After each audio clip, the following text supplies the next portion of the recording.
recording. How are you? Good, how are you? I'm good, thank you. Are you loving this rain? No. No. But So you can ask any about other time, the one yes. across the middle. Perfect, thank you, sir.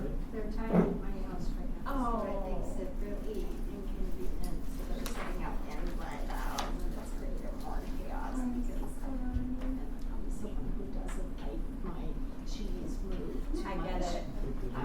I realize that about myself. I like to have everything where it's supposed to be.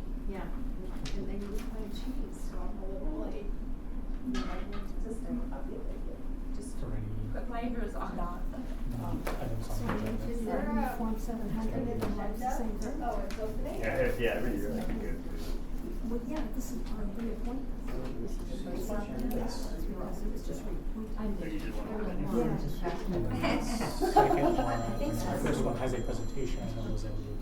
This one? Hold on, yeah. It's not a manual one, it's on, A shortcut. Hi, James. isn't that for? I told you I was. Good seeing you again, sir. No, I think I've. I'm sorry, Resident year one. I'm used to it. Right? Isn't No, that- it's, Sure. Good, how are you? Yeah. Good to see you. Thanks for coming, guys. This time of the year, I appreciate it. Absolutely. How are you guys? How you doing? Or maybe Yeah, I think it was like, maybe it was due later, but I just didn't have water. I'm gonna move myself over here, that's what we're gonna Oh, you know, I moved us around, we need to get moved around too. Yeah, of course, I don't, Yeah. yeah, fine absolutely. here. You're okay, okay. Yeah, So you're gonna present it here, but I made it so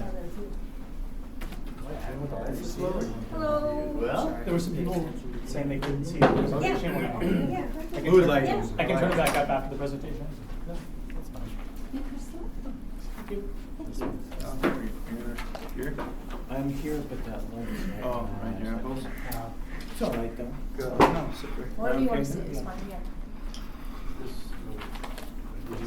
Thank you.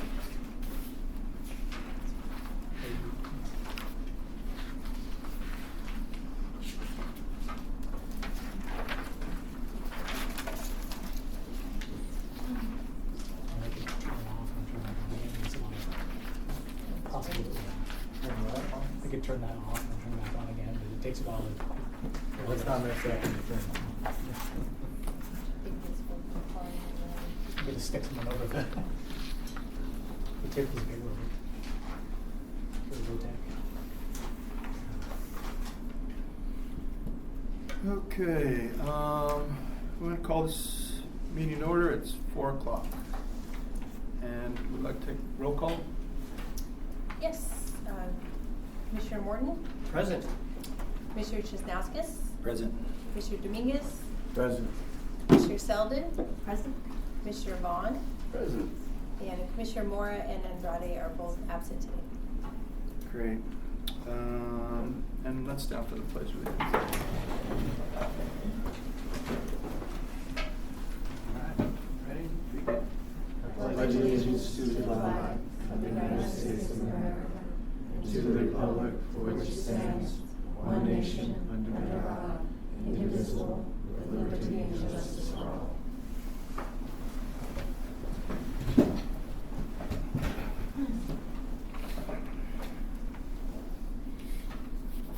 Alright, do we have any special presentations or proclamations?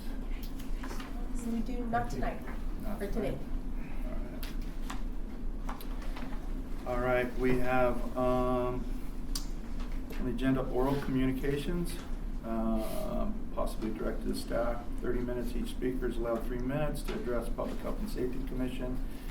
Time donations are not permitted during oral communications. Please submit a white slip to the clerk. If needed, an oral communication item will be referred to city staff for the resolution of administration action or placement on a future agenda. Do we have any public comment? Yes, we do. Start with Nancy Hardwick, followed by Melissa Scarborough.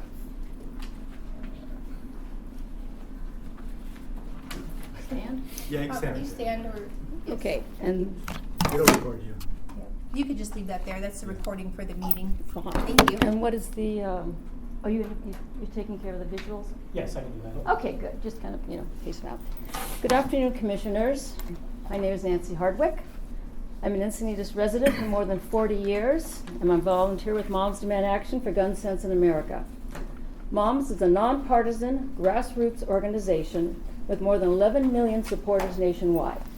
That's at our state capitol last year. We are affiliated with Everytown for Gun Safety.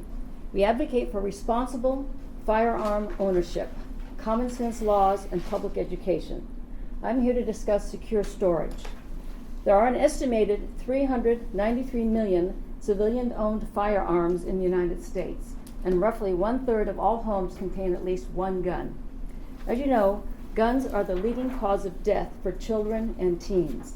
We've all heard the tragic stories of children who find a gun in their home and unintentionally kill or injure themselves or their friends. The guns used in horrific school shootings are predictably unsecured weapons found in a parent's home. In 2019, you can go to the next slide. In 2019, Encinitas adopted a mandatory safe storage ordinance, requiring gun owners to lock firearms in a container or disable them with a trigger lock when not in immediate control. This was a step in the right direction. Go to the next one. Now it's time for an active public education campaign, perhaps called Secure Storage Saves Lives. Today I'd like to share several ideas that could be implemented here in Encinitas, and which I presented at the recent city workshop in front of the council. Secure storage posters and banners can be displayed at all Encinitas schools, placed in areas where parents and caregivers can see them. Colorful flyers and small beaded secure storage bracelets that are popular with kids can be passed out at the schools. It should also, the campaign could be kicked off with a Secure Storage Week or Secure Storage Month. These same posters and handouts should be displayed in public areas, including the City Hall, libraries, and community centers. Perhaps the Chamber of Commerce and retailers would be interested in participating in this.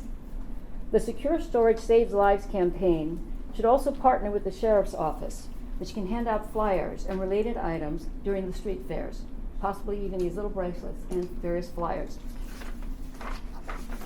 The city should also consider placing weekly public service ads in the Coast News and the Encinitas Advocate. The ads would reiterate that secure storage saves lives, with brief details about the city's ordinance and its purpose. Implementing these suggestions would demonstrate the city's commitment to public safety, and I urge you to consider them.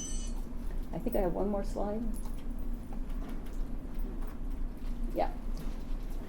Resources to implement this campaign may be available from the city's public education funds, or from Everytown for Gun Safety, our parent organization, or the California Violence Intervention and Prevention Grant Program, which is available to communities throughout the state of California. It's worth looking into, and I'd like to follow up with city staff on this idea. Thank you for your time and consideration. Thank you.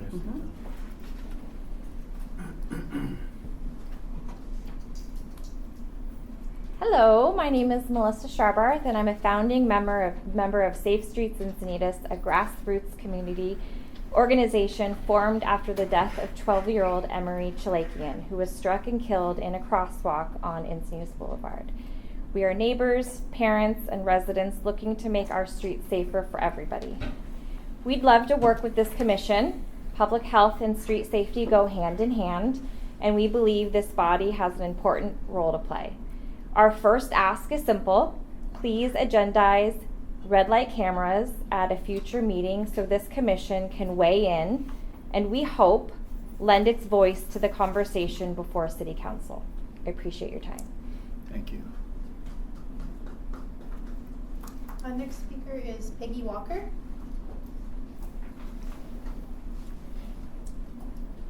Pass these handouts around. Thank you. Good afternoon, Commissioners, Captain, and all of you.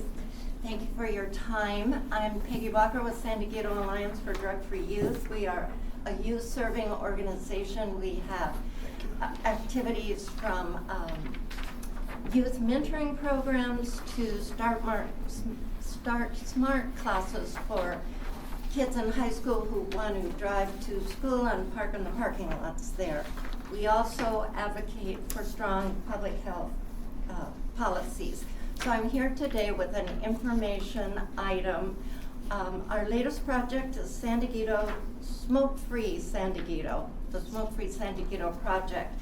And our goal is smoke-free, clean air for everybody, whether you live in multi-unit housing or regular housing.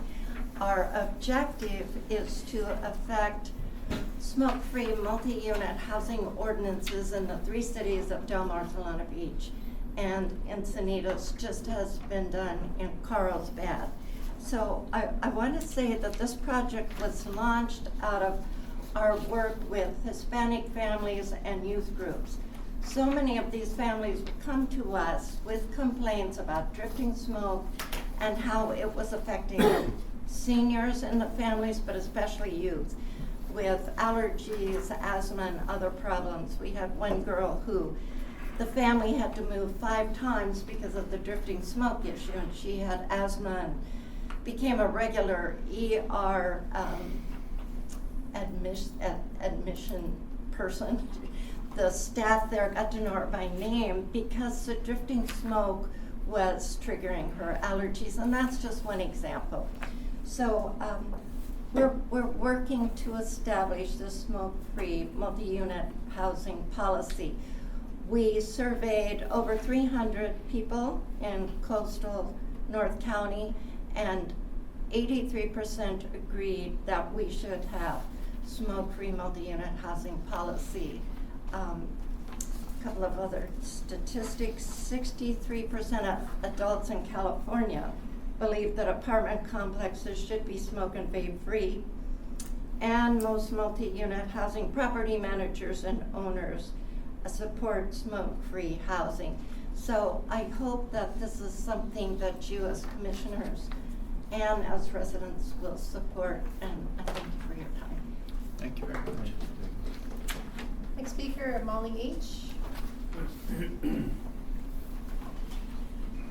Good afternoon, Commissioners. Molly Hitlian, District 2. Just a quick thank you for the commissioners that are outgoing for your service, and congratulations to those who are continuing the next fiscal year. I am recently appointed to the Mobility Commission. I'm very excited to participate. I've been actively participating at many of the commission meetings trying to find my spot. I applaud in the last mobility meeting. I wasn't able to attend, but I was able to watch it. And I applaud Chairperson Chanauskas in his speaking at the Mobility Traffic Safety Commission to talk about collaboration, or somehow for the commissions to think of the other commissions. So you're not a silo, you're actually an annex of the whole city. So I see a lot of overlap in a positive way, where public health and safety and mobility could have a line item in their work plan where it overlaps and we collaborate, be it a ad hoc committee or as a whole group, so we're not Brown acting violations. So I wanted to bring that topic up as a public citizen, but soon to be on the commission. So I hope it comes to fruition. So thank you. Congratulations. Thank you. Thank you. And that's all we have for oral communications. All right. I'd like to acknowledge Elena Thompson with the email that she sent. We appreciate that, and we're going to move on to. Are there any changes to the agenda? There are no changes to the posted agenda. Okay, no changes to posted agenda. I'd like to get a motion for approval of the minutes. So moved. All right. Second. Second, Alex Dominguez. First, Harriet Selden. All right, approval. So, we will move to the action items. Real quick, I just have to call. Call the vote. All those or Commissioner Morton, I? in favor or opposed? In favor. Thank you. In favor, yeah. Commissioner Dominguez? Yes. Commissioner Selden? Yes. Commissioner Vaughn? Motion passes. Thank you. Great, thank you. Moving into our action items, we have the sheriff's presentation on public safety. It's 8A. And I'm going to turn it over here to Alex Dominguez and James Morton. This is their ad hoc, and we have Captain Watts with us to give us a presentation and kind of go from there. So anyway, Captain, thank you. Lieutenant, thank you both for coming. Really appreciate it. And I just want to tell everybody that we're very fortunate to have the Sheriff's Department here. And I'm very thankful. This leadership team, the brave men and women that protect the city of Encinitas, I'm really thankful for what they do and the sacrifices they make. All of us and the sheriff alike understand the importance of interaction and communications between law enforcement and the community.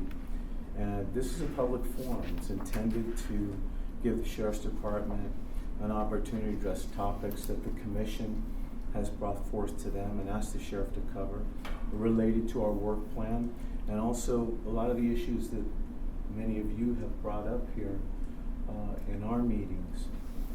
And so, without any further introductory comments, I'd like to turn the floor over to Captain Watts after we give him a round of applause.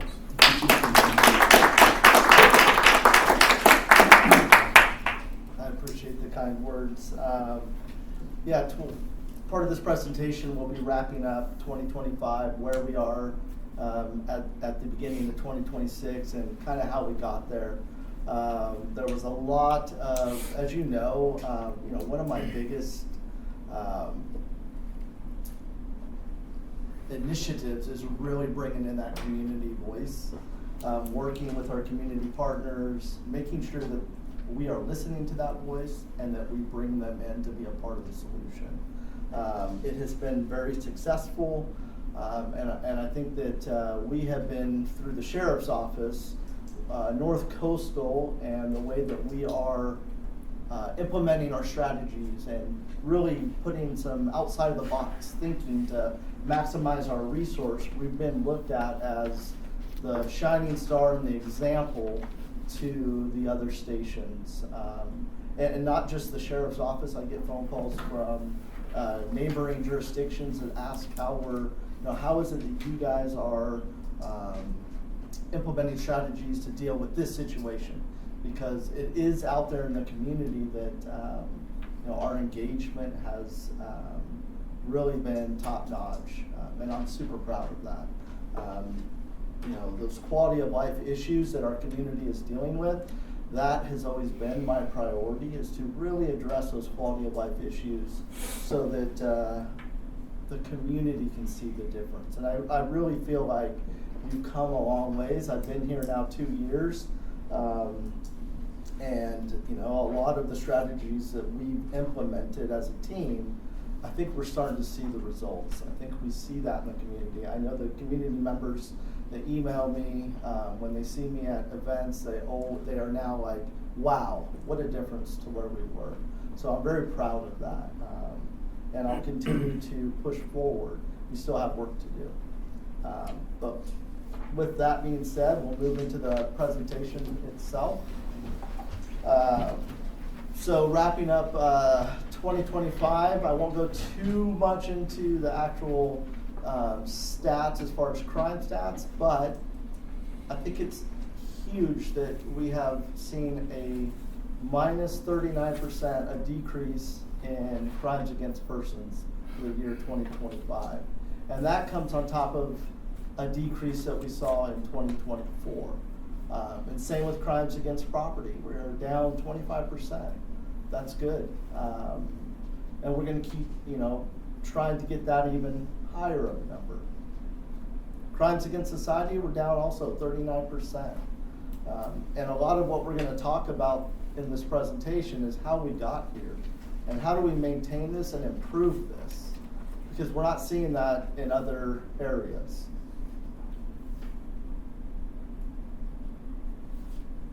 There we go. So how we got here, our proactiveness, from day one I said that, the expectation from me to our deputies is being proactive. And not just proactive in, stopping and communicating with the community, but being proactive in that time when they're not responding to a call for service, that they're finding something to do proactively, whether that's extra patrols in our neighborhoods, whether that's enforcing our roadway and traffic enforcement, foot patrols, stopping and contacting those people that need to be stopped and talked to in our parks after hours. Or, it could be something as illegal parking. Parking comes at a premium here for spaces, and people that are illegally parked, that needs to be addressed. Because that is another quality of life issue. So that has always been a priority of mine. And as you can see, 2025 compared to 2024 for the deputy initiated activities is up 50%. And that was on top of what we did when I started in 2024 compared to 2023. We are well over 100 and something percent compared to what was happening in 2023 before I came and took over this command. I think that the residents, they see it, our response times are improving, they see us out there more, and we're more visible, and I think we're able to make those contacts or intervene before it turns into something more serious. And we're going to continue to keep pushing.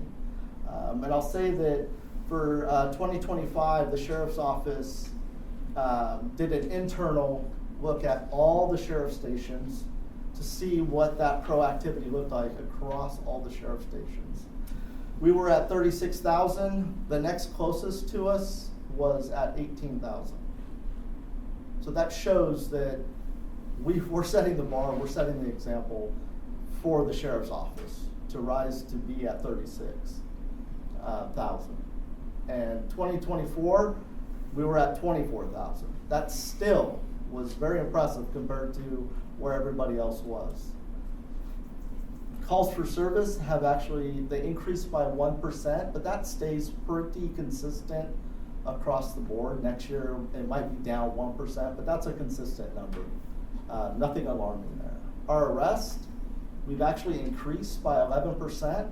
Part of that is us just being out there more. Like I said, we're focusing on those quality of life issues. Incorporated in that number is going to be how we have utilized our municipal codes. So you'll see in a later slide, we have made a lot of arrests, quality of life issues that we were able to address with our municipal codes. And you'll see that that's not something we've done prior. Moving on to traffic enforcement.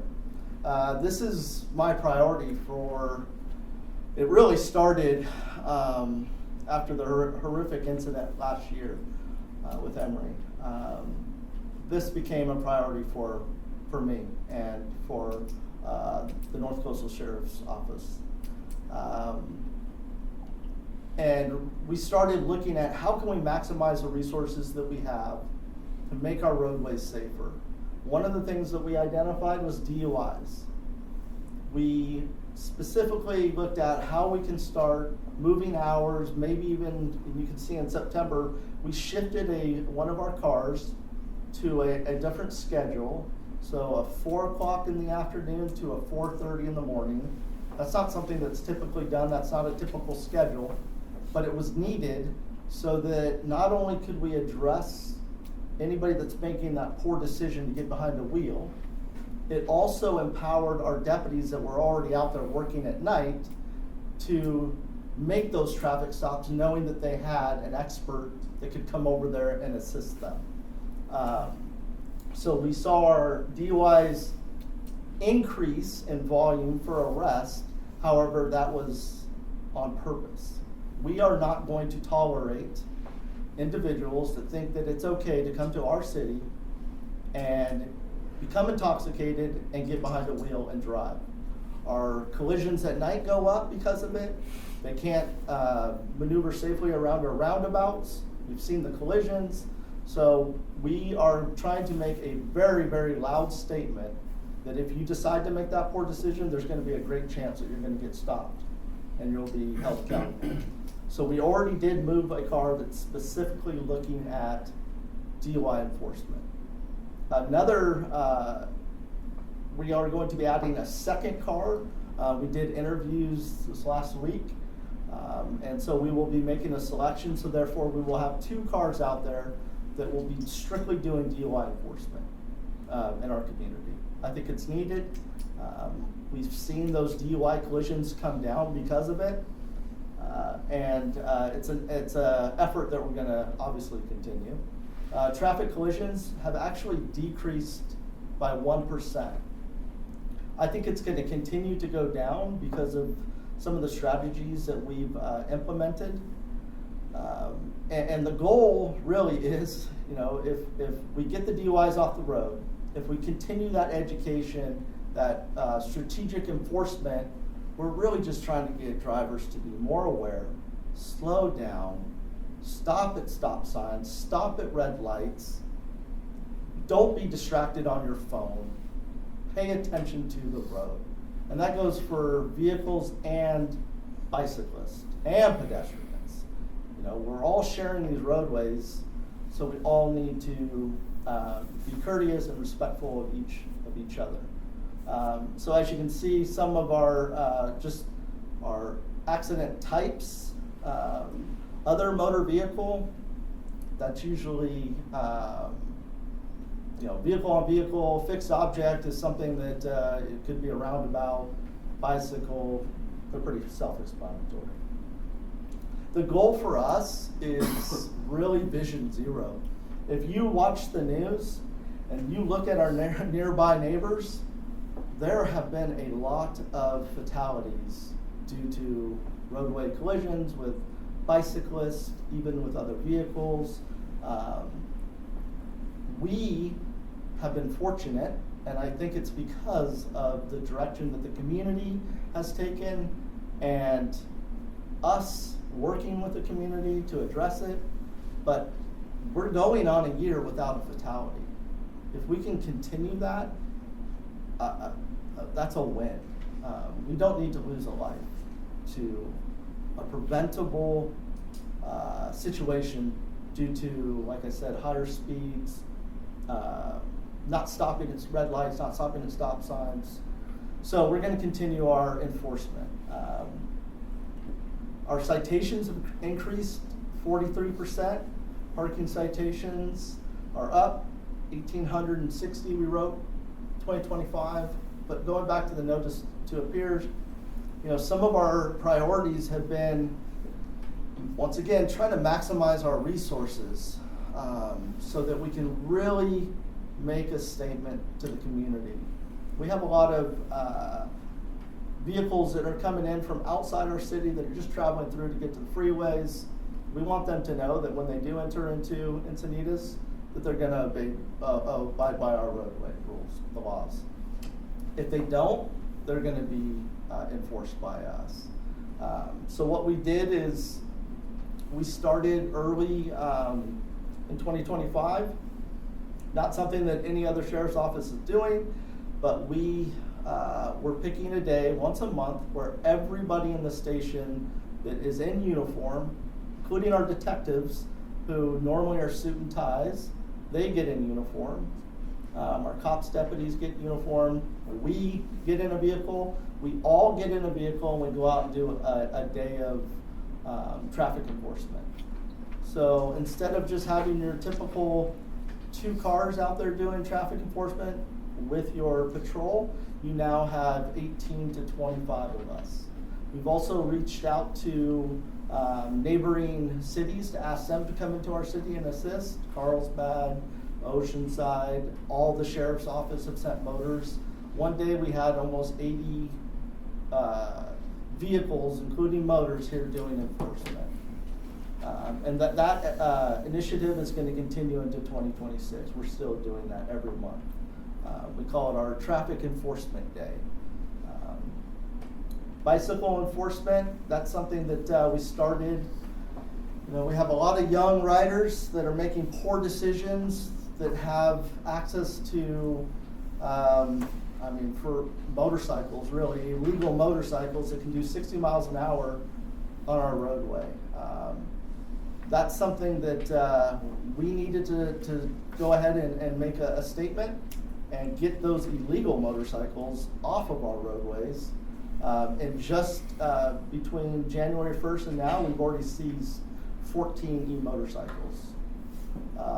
So what was happening was early in January, when we started making an effort and actually doing operations focused on illegal riding behavior, a lot of these riders would fail to yield to our traffic stop. So we would observe a violation, whether that's them riding a wheelie down the middle of the street or just taking over the roadway with no regard for anybody else. We would move in to do the enforcement stop. They would run from us. It was my direction to the deputies. We're not going to chase them. They've already made poor decisions. I don't want them to be running from us, making worse decisions, and therefore possibly an accident. So we would let them go, so to speak. However, we got creative and we started driving around in unmarked vehicles with deputies in the back seat wearing uniforms. We would observe that illegal behavior. We would follow them either in that unmarked vehicle. After we would try to make an enforcement stop with a marked vehicle, if they fled from us, we would continue to follow. And the unmarked vehicle, we would utilize drones, and most recently we've actually had Astria up during these enforcement days, the helicopter, where they would actually circle the city. They would help us look for those violations. They're recording. We would move in. If they ran from us, which one did recently, they would follow from the air. And that person ended up running, fleeing to Calle Barcelona, and they went into the shops over there and hid their bike, and we were able to come and recover that bike and seize it. But we've had numerous e-motorcycles that we've actually, watched them doing their wheelies and dangerous maneuvers. And because we were in those unmarked cars, when they came to a red light or stopped to talk to their friends, we just quickly get out and grab their bike. And we've been seizing, 14 so far. Alarming a little bit. One of them, we took 2 bikes in the middle of the night at 2 a.m. with kids that were out riding around at 2 a.m. on these e-motorcycles, no lights, just it was a disaster waiting to happen. Now we're trying to really push the education to the parents on, before you buy one of these, you should probably know the law, and you should make sure that your kid has gone through a class and recognizes the dangers and adheres to the roadway, the laws that we have. We've had a couple parents that thought that it was okay for their child to ride one of these illegal motorcycles. And so now we've started issuing citations to the parents. So there is a vehicle code that is a violation to knowingly let an unlicensed driver operate a motor vehicle. And these are considered motor vehicle, therefore we're citing the parents for it. We're not playing around anymore. And that's a tool that we have. So not only does the kid get a citation, but the parents are getting them too. Continue collaborations with our community partners. I can't say how thankful I am for our community partners. One just gave, probably our biggest community partner in this field just gave a presentation, Safe Streets. They have been welcomed into the conversation to help us, so that if there is something that we're missing, they can bring the voice of the community and help us address that. And it can be something as little as, hey, this school, parents are noticing that, you know, the kids are running across the street, or people are speeding during school drop-off or pickup. Perfect. That gives us the opportunity to address those issues. So I'm very thankful for that. And that relationship will continue. We also did a Know Your Limits detail, and that was on a specific day called Blackout Wednesday, which is known as a day where all the college kids come back, and they all go out to the local establishments at night. They drink, and hence the blackout part of the Wednesday.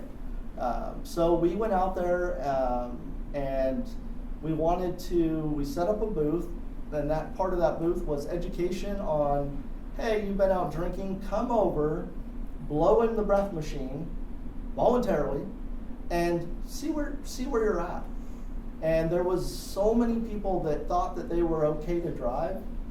They came over to our table, they blew into it, and they were shocked that they were over the limit.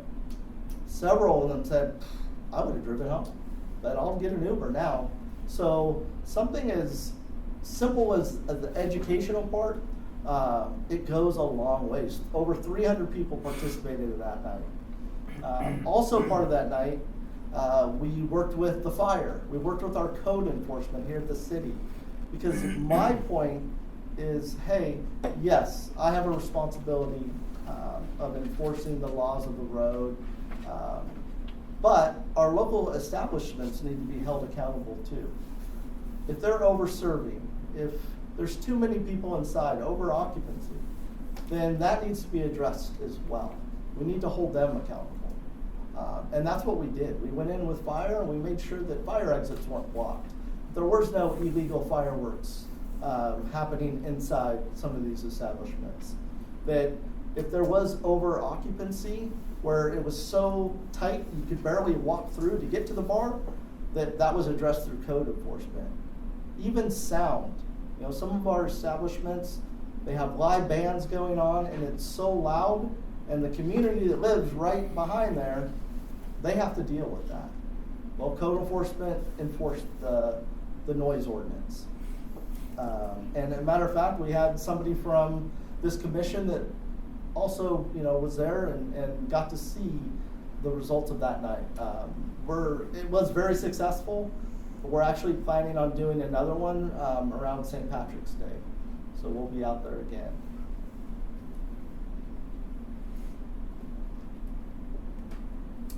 And here's the bicycle safety, the education portion of it. We're constantly putting this out on Nextdoor and our other social media platforms, just trying to get this out so the parents can see it. They understand what is legal, what is not illegal, the age limits, and the capability of the different classes. Also, the e-motorcycles. I think maybe a lot of parents, early on, they didn't understand what an e-motorcycle was. We're trying to really push that education. We have these in English and Spanish that we put out to the community. Transitioning into our COPS team, our HOPE team. Our COPS team is the one that really, I depend heavily on to help address some of our quality of life issues. This is just a snapshot of what some of their responsibilities are. The good thing about our COPS team is they can adjust quickly, and oftentimes as a new issue arises, I can have them adjust and deal with it, whether it's a motorhome that's parked in a neighborhood, or somebody that's sleeping in a park that's causing a nuisance. We can shift their focus fairly easy. Shoplifting details, that's something that we really were focusing on, was being out there a lot of times in plain clothes and doing operations in our business areas to prevent and apprehend if we do see somebody that's going inside and stealing from one of our businesses. So over the year, we did a lot of them.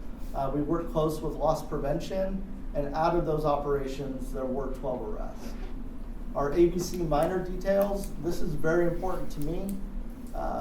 Making sure that we're keeping illegal substances or age-restricted substances out of the hands of our minors. We do shoulder tap operations where we'll have somebody, a juvenile under our direction. We're there monitoring. As patrons come into the establishment, they will ask them to buy alcohol for them. And if they do, then we make the arrest on the individual that purchased the alcohol. We do that throughout the year. We also go in with those same minor decoys. We go in to establishments. They will go try to purchase an item that is age restricted, whether that could be alcohol or tobacco. They go to the counter, they attempt to make the purchase.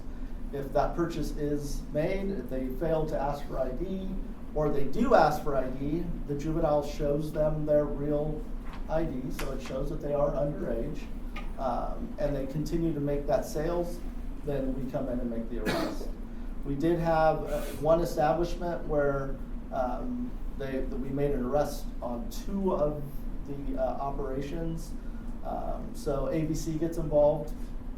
We make sure that we forward all those cases to ABC so that they can go after and do fines for the liquor license or whatever the violation is. But those continue. That's something we just do on a regular basis. Our downtown bar details. We have had 4 arrests. A lot of those are going to be your drunken publics. But on the Friday nights, the Saturday nights, the busy weekends, we have extra deputies that are just stationed downtown that walk up and down the downtown area. One, it puts a visual presence that we're there, and we're hoping that just by our visual presence, that people are making good decisions. And if they don't, we're there immediately to make the arrest or make contact if should we need to. Our PACE details, that's with our short-term rentals. We go out, we check on our properties, make sure that there's no parties or anything that's in violation of the short-term rental contracts for the city. Law enforcement details, we spoke a lot about that already. School events, presentations. We do bicycle events. We do drug awareness presentations. We're constantly working with our school, even with the staff. There's presentations that we give on safety, what to recognize with students as far as weapons. If there's an active shooter or a situation that would dictate that they would need to go into lockdown, we communicate with them, and then we tell them what we're going to be doing so they know what to expect when we show up. The downtown walks, this was an initiative that we came up with. And what that is once a month, myself, the lieutenants, and the cops team, we walk the downtown and our business area. We check in with every single business owner or their staff working to make sure that there's nothing that we're missing, that when they're showing up to open up in the morning, when they're closing down and they're closing the business for the night, that they feel safe and there's no issues that we could address. In the beginning, it was a little, I think, alarming when you have, 8 of us walking down the street. They love it now. They look forward to it. We get a lot of positive feedback. And now we have that face-to-face interaction where they know that if there is an issue, we're going to know about it and we can immediately address it. It's been great. Now, once we started doing it here, the word got out, and Solana Beach and Del Mar now also requested. So here, doesn't want to stay there.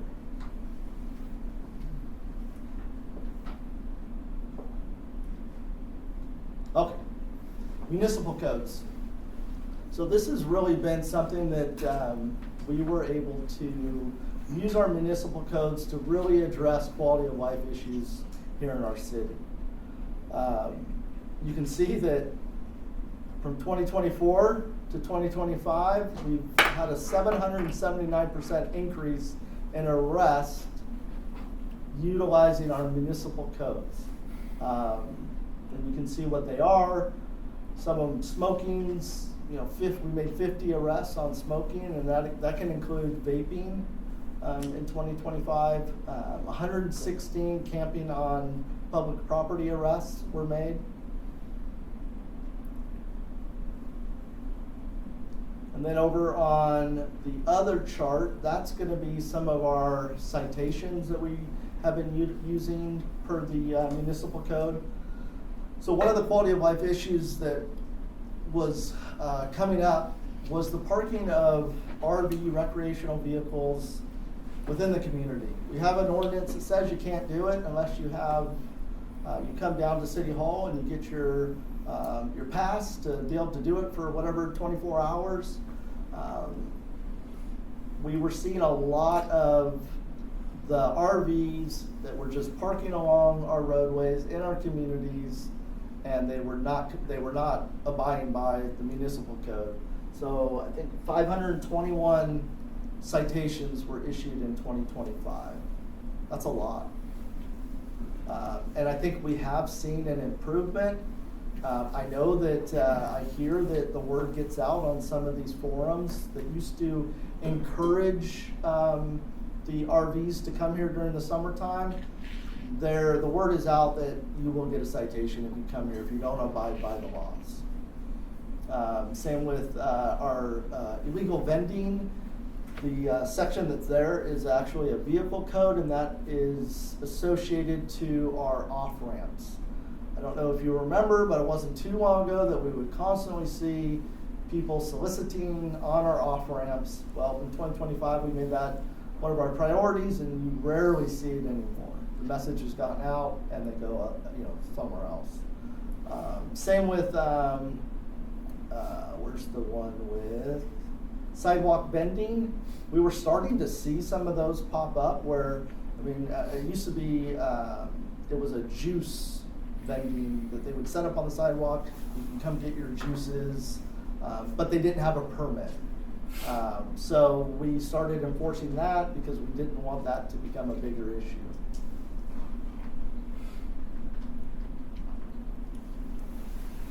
And then some of our strategies, we were able to add, the city funded those 2 additional COPS deputies to help with the HOPE team. What that allowed us to do is get a 7-day coverage. So we have a COPS deputy strategically to help with outreach, offer those resources, even on the weekends, where we didn't have that before, and I don't think too many of our other stations have that capability. But it was important, and what that did was when those calls for service came out, it allowed us to respond with a COPS deputy rather than taking a patrol deputy away from responding to 911 calls and being out there doing proactive engagement.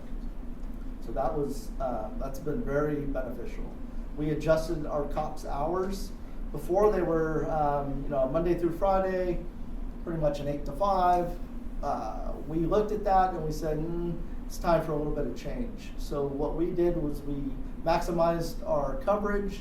So now we have somebody here at 6 in the morning that can be available to ensure that, once again, when those businesses are opening, they go through all of our parks, they go through all the downtown, our business areas, they're out and about all the way until midnight. So we have COPS teams that are here until midnight, where that wasn't something we had before. Once again, they're able to respond to those calls for service that might be dealing with the unhoused population, and that alleviates having to have one of our patrol deputies respond to that. Zero tolerance for criminal behavior.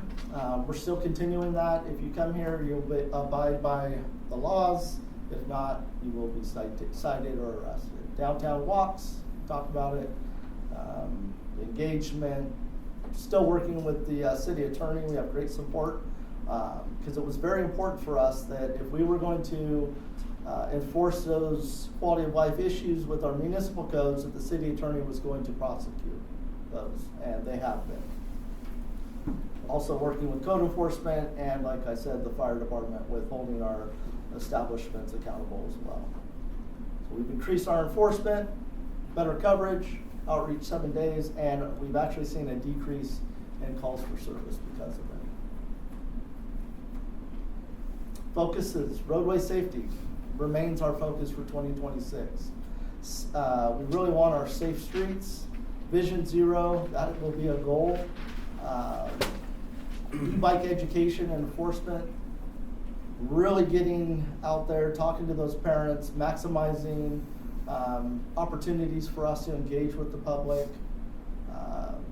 And then also on the other side of that is the enforcement. If we see the illegal behavior, the unsafe driving, we're going to do enforcement. We do have the ability to offer diversion.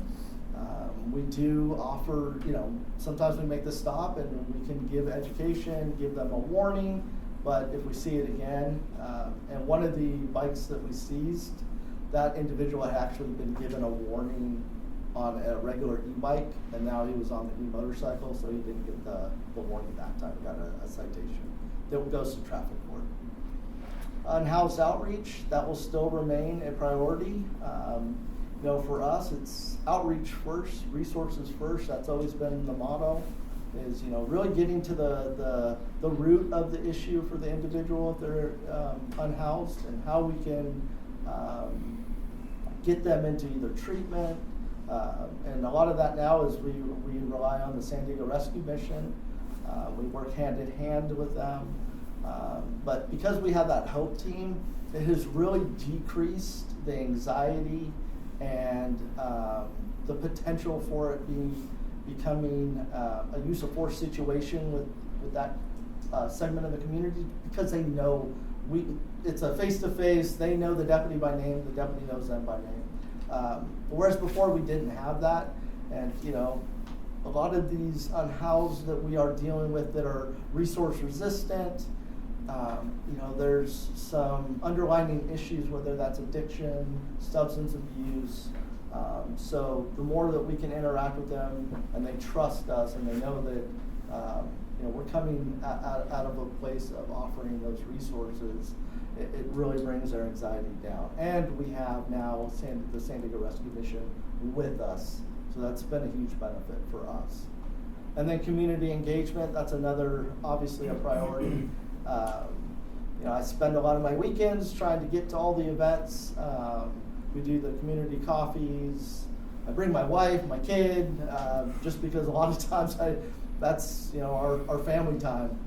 So December was quite busy. We were at a lot of events together. But I think it's important for the community not only to see me in this uniform, but I want them to understand who is wearing the uniform. That's more important to me than the uniform itself. I want them to know Shane for who Shane is.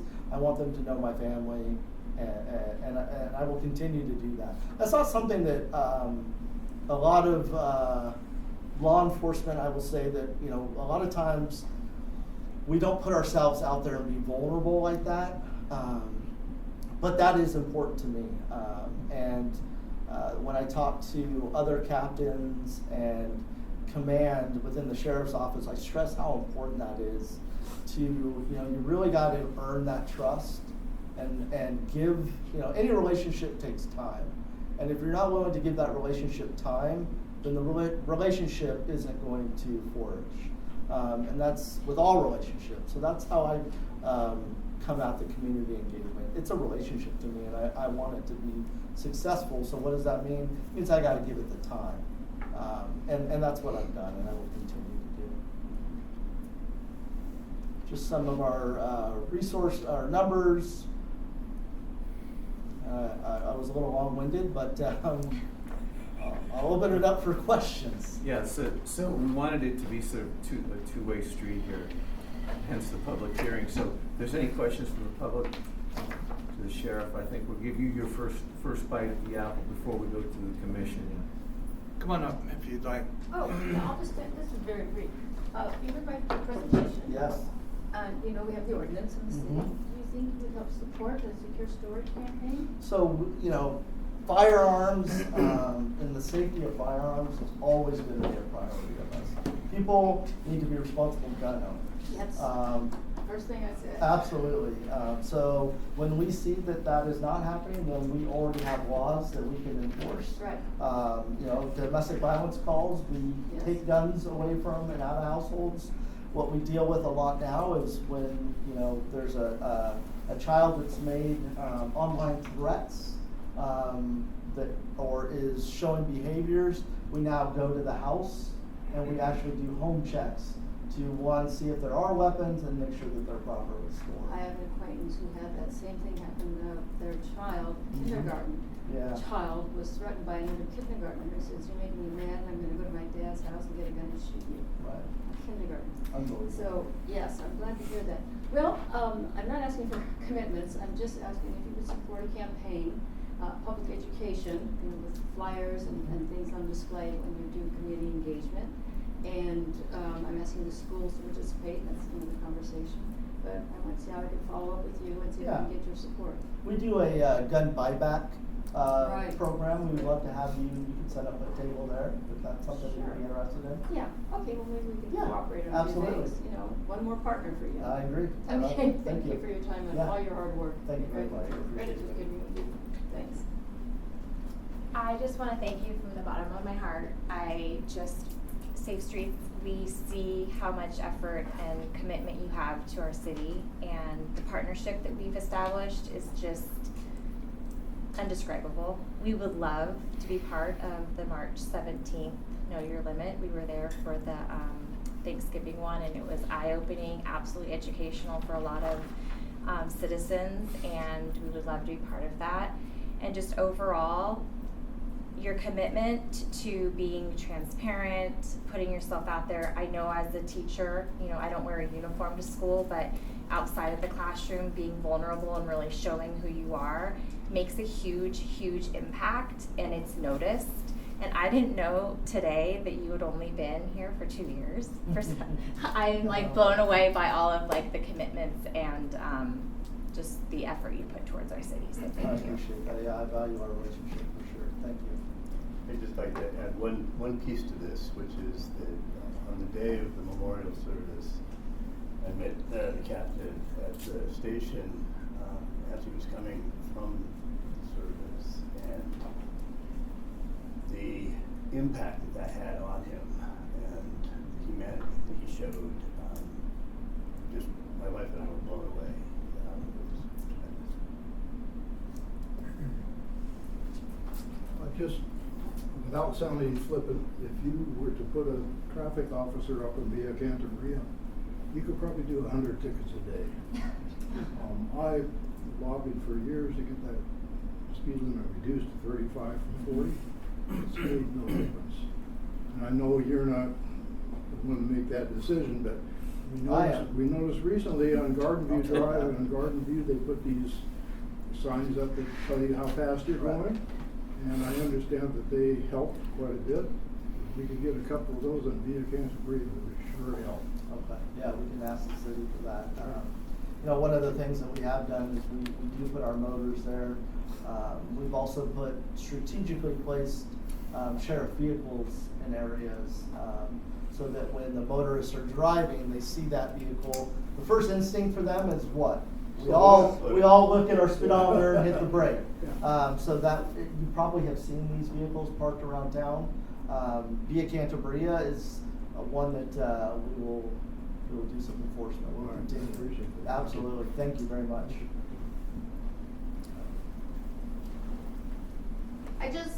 Molly and Lan, I just have one question about what could we do differently for e-bike safety? Because I feel like what we're doing isn't working, or it's hard to hammer home the same point, and you're trying to reach lots of different kids from different learning curves. You know, a 10-year-old and a 12-year-old is very different than a 16-year-old and a 17-year-old. So there's a delta there of invincibility. And I think it's also not just all on the kids, it's on the drivers. So I think that we need to get creative in this next year on education for both the drivers, but also the biking. Yeah, I agree with that. Part of our, the enforcement part of it, I think we reached a stage when some of our young riders were so emboldened by the lack of enforcement, or knowing that we weren't going to chase them, kind of created more of a situation because they would just run and they weren't afraid to give us hand gestures and to call names as they were doing it. Since we have kind of transitioned to a more proactive enforcement using ASHRAE, our drones, the unmarked, we did an operation last week. We didn't see one violation.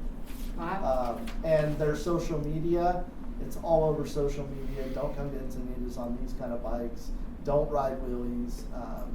We were able to get notified that there was going to be what they were going to call a ride out, where children come from all over and then they kind of just take over our roadways. Yeah. We made an impression by our visible presence. So when people started showing up, they saw that we were there in force, and they decided not to do it. Really the part that education part is really the parents. That's what we're really trying to push, and we're hoping that if parents start getting fines and have to go before a judge and explain why they gave their 10-year-old this e-motorcycle with the capabilities of 60 miles an hour, Yeah. that'll get out. But I agree with you. Really it's going to be leveraging our schools so that we can get in there, and they're open to it, and we do it. But all of us parents, we know that we were all kids too. I mean, Yeah. they're children, and children typically don't make adult decisions. So there is a lot of education and warnings. There's a difference from the kid who accidentally changes lanes when he shouldn't, or doesn't have his helmet on all the way. That's different than the kid that's riding a wheelie down the street, cutting off cars, and has zero disregard for everybody. Right. So we change our tactic based on the violation. Because I do think a warning goes a long ways, and a phone call to a parent can be just as effective as a citation. Okay, great, Yeah, thanks. you're very welcome. How about any questions from my fellow commissioners? We can go around the table. Go ahead. Yeah, so before we had the rescue mission on site, I know that not having the social service support made it really hard for getting people to places that they needed to be and whatnot. So we've had about 2 months under belt now. What are you seeing with the new partnership? The partnership has really, really, really been beneficial to us and helping us achieve that goal of, once again, getting to the root cause of the situation, and really just having somebody there that can give those resources. Because a lot of times, even the resource resistant, what we'll encounter is, today they don't want the resources, but tomorrow they do. And when they do, we have to be able to capitalize that immediately. And now that we can just pick up a phone and we can have the rescue mission worker there right away, we're able to capitalize on that moment. And it's been highly effective. There was a big gap when we didn't have that. We weren't able to, we can't physically or get people over to the Buena Creek Navigation Center. We can't do that. We need a social worker to do that. So that was a gap that we were encountering is, okay, the individual right now is saying, yes, I'll accept those resources, but we're trying to get a hold of the county social worker, and that's not easy. Their resources are stretched. Now that we have somebody here 5 days a week, it's been really, really successful for us. Yeah. What about the weekends when you don't have that partnership? Is that yes, what we do is, we get their information and we turn that over. We send that to the social worker for San Diego Rescue Mission, and we try to then marry them up on the Monday or the Tuesday and try to get appointments that way. But at least we are still there on the weekends, so we can make that connection. But yes.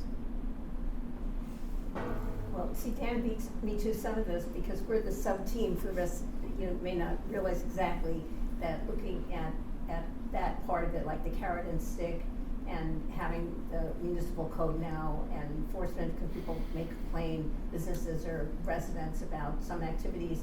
It's not, homeless is illegal, but activities that may be associated with that community. Exactly. And then when we spoke, I feel like it's a different world. We spoke, when we met with you a few months ago, the Hope team was sort of missing some of the team. Right. And now it sounds like it's a different world, right? I agree with that, absolutely.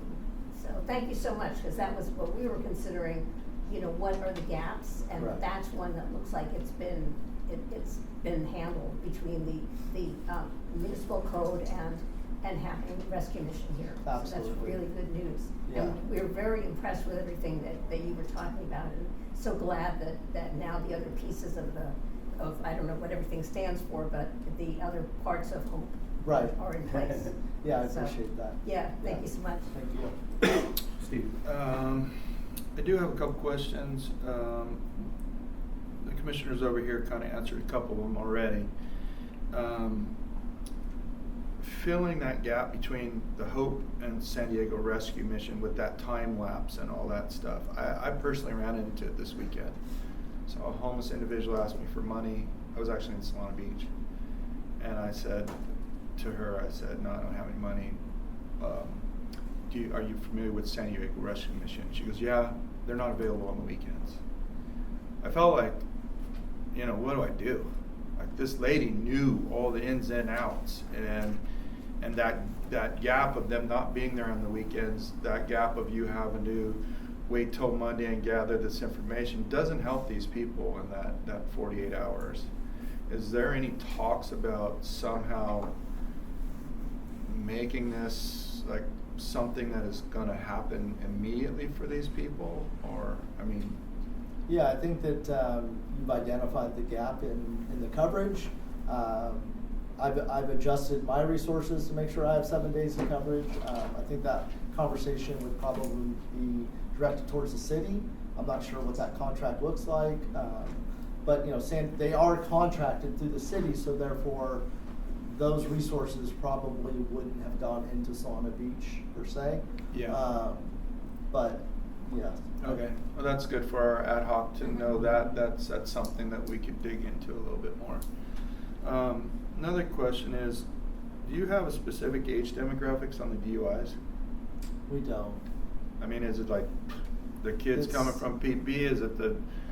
I wouldn't say that we would even be able to, it's all across the board. We So it's have elderly, we've had some that are under 21. Mm-hmm. I'm just thinking like that would be the target to figure out how to educate these people if Right. they were school age kids or, whatever. So I think the youngest we had was 16. That was Yeah. borrowing a girlfriend's parents' car while intoxicated, doing, I forget how fast they were driving, but it was excessive. Another question I had was the overnight RV parking pass permit through the city. You said that you can obtain this permit, and what does the permit allow you to do? So really it's for loading, unloading of your recreation vehicle. So if you go on vacation, you can therefore legally have it parked in front of your house for a certain amount of time to load your vehicle. You go on your vacation. When you come back, it allows you to unload, clean, so therefore you're not in violation, and you get a pass that you can put in the window that we would recognize as having the pass. Does that include like Sprinter vans and things like that? So we have included those in our recreational vehicles because they are used for those purposes, yes. Yeah. And that leads me into the same another question regarding the topic. Knocking on the windows of the vans. These people in these parking lots, they're not answering. Have you guys come up with any type of system that is going to apprehend these people if they got their blinds up, their curtains up, they're in there? if they don't have this permit that you say and they're publicly parked in the wrong area, is that just noted and the next time there's a citation? That's a great question. One of the municipal codes addresses the individuals that are actually using their vehicle as a living quarters. So therefore, when we are it's for an unhoused individual, but they're in a vehicle. So we do knock on the window, try to get them to respond to us. Therefore, we can offer resources, direct them to safe parking lots in the county, and give them alternatives. Yes, we have encountered situations where the individual clearly is ignoring us, whether they've already received the speech before and they know that now if they just don't respond, roll down the window, we're going to move on. There's nothing further we can do. I believe the city is in looking at maybe a municipal code, creating a municipal code that would allow for the vehicle to be cited when it's being used as that purpose, if there was a clear violation of somebody that's asleep in the vehicle. Got it. Okay. Thank you. I appreciate it. Jane? Thanks. Thank you very much for the presentation. I think this came to your attention the last time Alex and I were meeting with you in December, and that's a very short timeline between telling you had an opportunity to come and you actually coming to do it. It's really fantastic.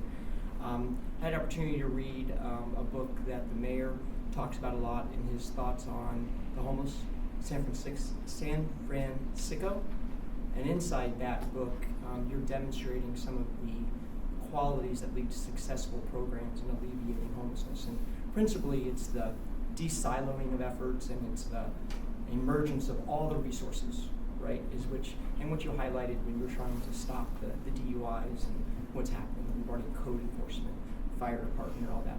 Really, really fantastic. And just thank you so much. Tell you about the deliverables we have for us, right?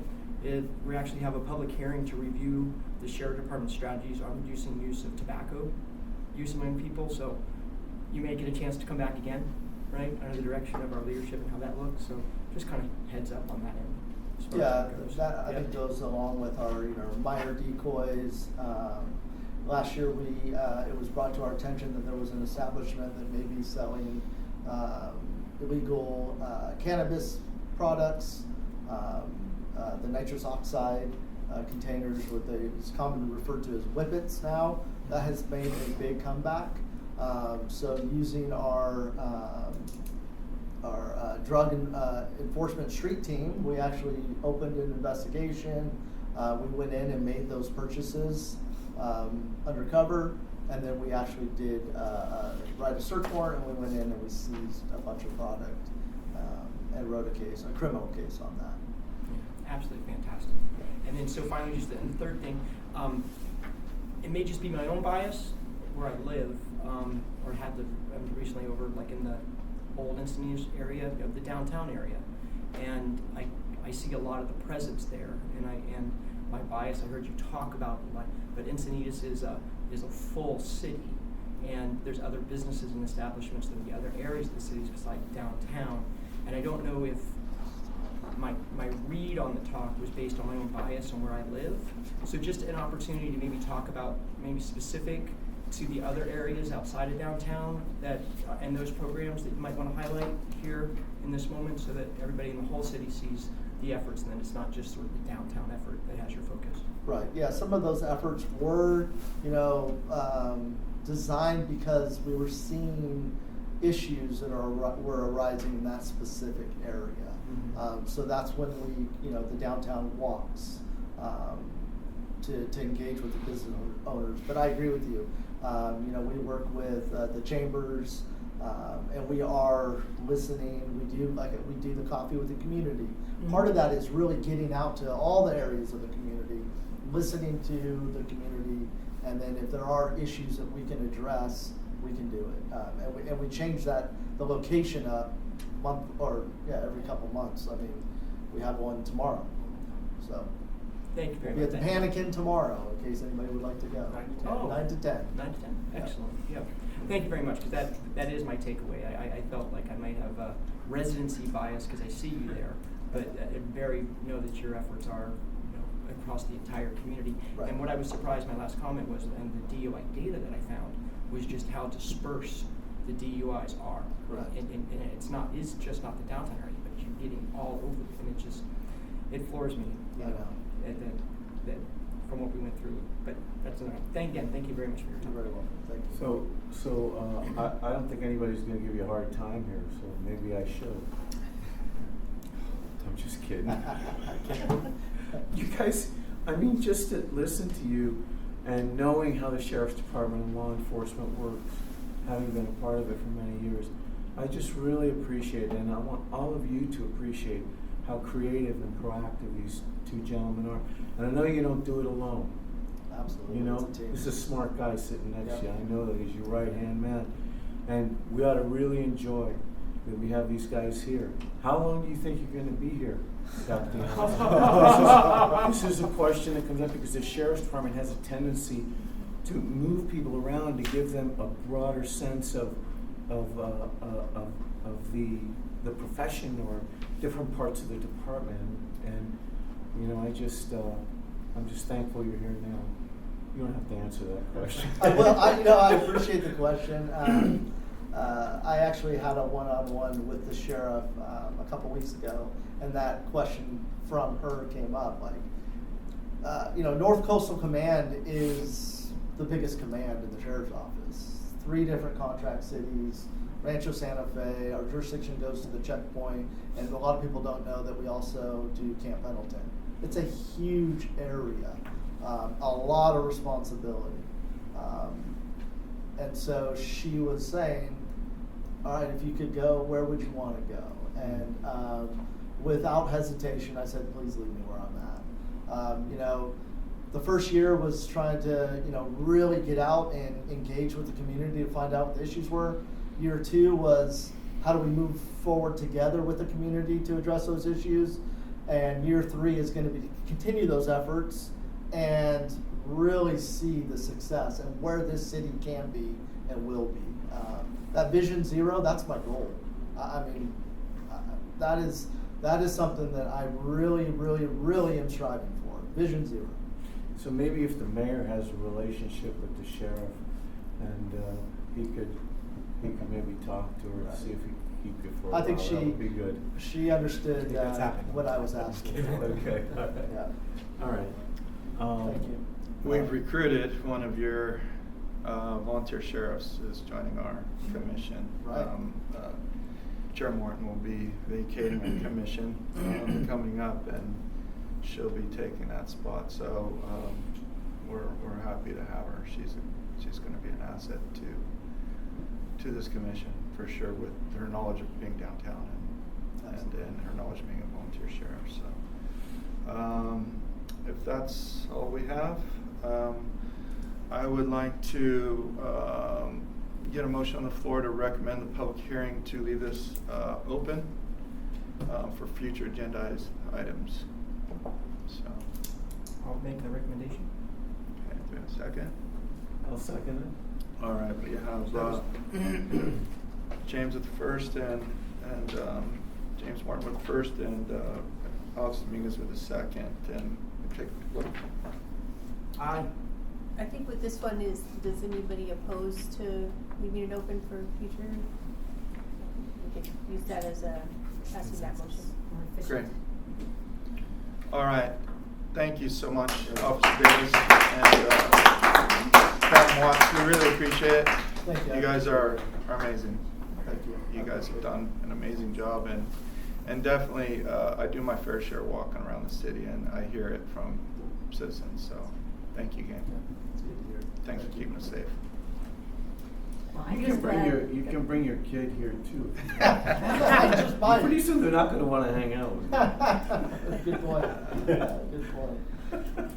All right, we're going to move into 8B with Harriet Selden and Dan Vaughn on the Homeless Action Plan update. And We might have a speaker. We have one. Oh, do we? Oh, One I'm one sorry. speaker for this item, Sorry. Bob Kent. Yeah. Well, I'm not nervous at all because there's so few. Okay. Good afternoon, my name is Bob Kent, I'm an Encinitas resident. Thank you for agendizing the Homeless Action Plan update. Let's see here. I support the plan's emphasis on utilizing the by name list. It's a proven tool that will help our community understand the exact scale of homelessness, track trends, and directly match individuals with appropriate housing solutions. And I know the San Diego Rescue Mission is using that, and that's great. One of the things I noticed in the plan is and I want to point this out, is I encourage the city to include our education institutions, if that's not already contemplated, to be part of the conversation and engagement. The draft plan indicates, and this popped out at me, a critical subpopulation experiencing homelessness in Encinitas are school-aged children. And I've learned through my own experience that I would expand this to include MiraCosta college students who are also housing insecure. I think it's quite a barrier to perform well in school if a child or college student is couch surfing, living in their car, or actually experiencing unsheltered homelessness. One observation and request is, unfortunately, the safe parking program is not currently in the draft plan, and so I respectfully request that your commission recommend our city council to restore this program at the community center. This is an ideal location for this program, which successfully operated for almost 6 years without incident until it closed at the end of last year, mostly due to funding gaps. This program is truly the last rung of homelessness prevention. It provides a safe and stable place for people to sleep who unfortunately have only their car as their shelter. It mainly serves seniors and people who are experiencing homelessness for the first time. That was data provided by JFS, who operated the program. It provides a sense of safety in a time of upheaval, and helps people find their pathway from homelessness to stable housing. And we were talking about gaps earlier. And since we have no year-round shelter options, restoring the safe parking program is a practical, proven way to prevent people from slipping even further into homelessness in our community. And I think we have two pieces of the puzzle here. One, we have a site at the community center. That's often the largest barrier to locating an operation like that. And I do believe there's a need for continuing the successful program. We do need two pieces of the puzzle, however, an operator and funding. So in closing, as a part of your review of this Homeless Action Plan update, I respectfully request that you recommend restoring the safe parking program to the City Council and having them select a proven and experienced operator so that they can collaborate to fully fund and reopen this safe parking program in our community. Thank you for your commitment and what you're doing every day. I don't go to these meetings very often. I go to City Council more, but as citizens doing the hard work, thank you very much. Thank you. That's all the speakers we have for this item. Okay, sounds good. Thank you. Okay. Here's one you want. Okay, well, I guess that we didn't put together a separate agenda because the other meeting was just last week, everybody's all there, that Homeless Action Plan. So we're part of the discussion on what the gaps are and moving that forward, and that it's going to go through a process of having input and several, having responses from people in the business community, the overall community, different, looking at public input on that. So it's a draft plan. And so we're just, looking at what the gaps are to look at. And that was one of the things that is about the parking lot ended, of what alternatives there are. Could it be a parking lot somewhere else or something, or combined with different cities? Are there ways of addressing the people who would otherwise be in that lot? Are they able to get care in other ways and transition hopefully into housing? And I think that you had something interesting on that, of talking about what happened to the people in the parking lot. Sure. So Yeah, as I think all of you know, I know most of the people who were in the parking lot. And so there was some discussion last Wednesday about what happened to them. So I know 5 that went up to the Vista site for JFS. All of them are working. They're all working age adults, and they are all sort of North County residents, but not all of them are necessarily working specifically in Encinitas. One of the guys does a lot of the Uber Eats kind of gig work, and so he can shift up to a little bit farther north, no big deal. His girlfriend is a home health care provider here in Encinitas, and so she needs to commute down to Encinitas to work. And so that is a little bit of a hardship. These folks are, squeezing out every last dime, and gas money becomes a little bit of a hit. So that's 5 of them. 4 are living on the streets here in Encinitas. 3 of those work in Encinitas, and just broken out cars and just not the ability to transit back and forth. The 4th is a family member of another one who has a long-term disability.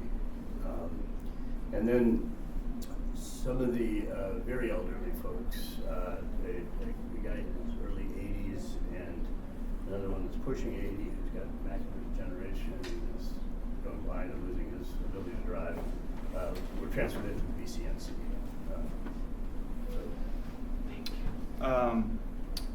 What I'd like to do is I'd like you to present what we want to talk about, so then we could do public comment, and then we could have kind of more or less this round table. So I would rather see us go through the presentation so people here could see it, and we could formulate our questions and come back to you if we could kind of stick to that.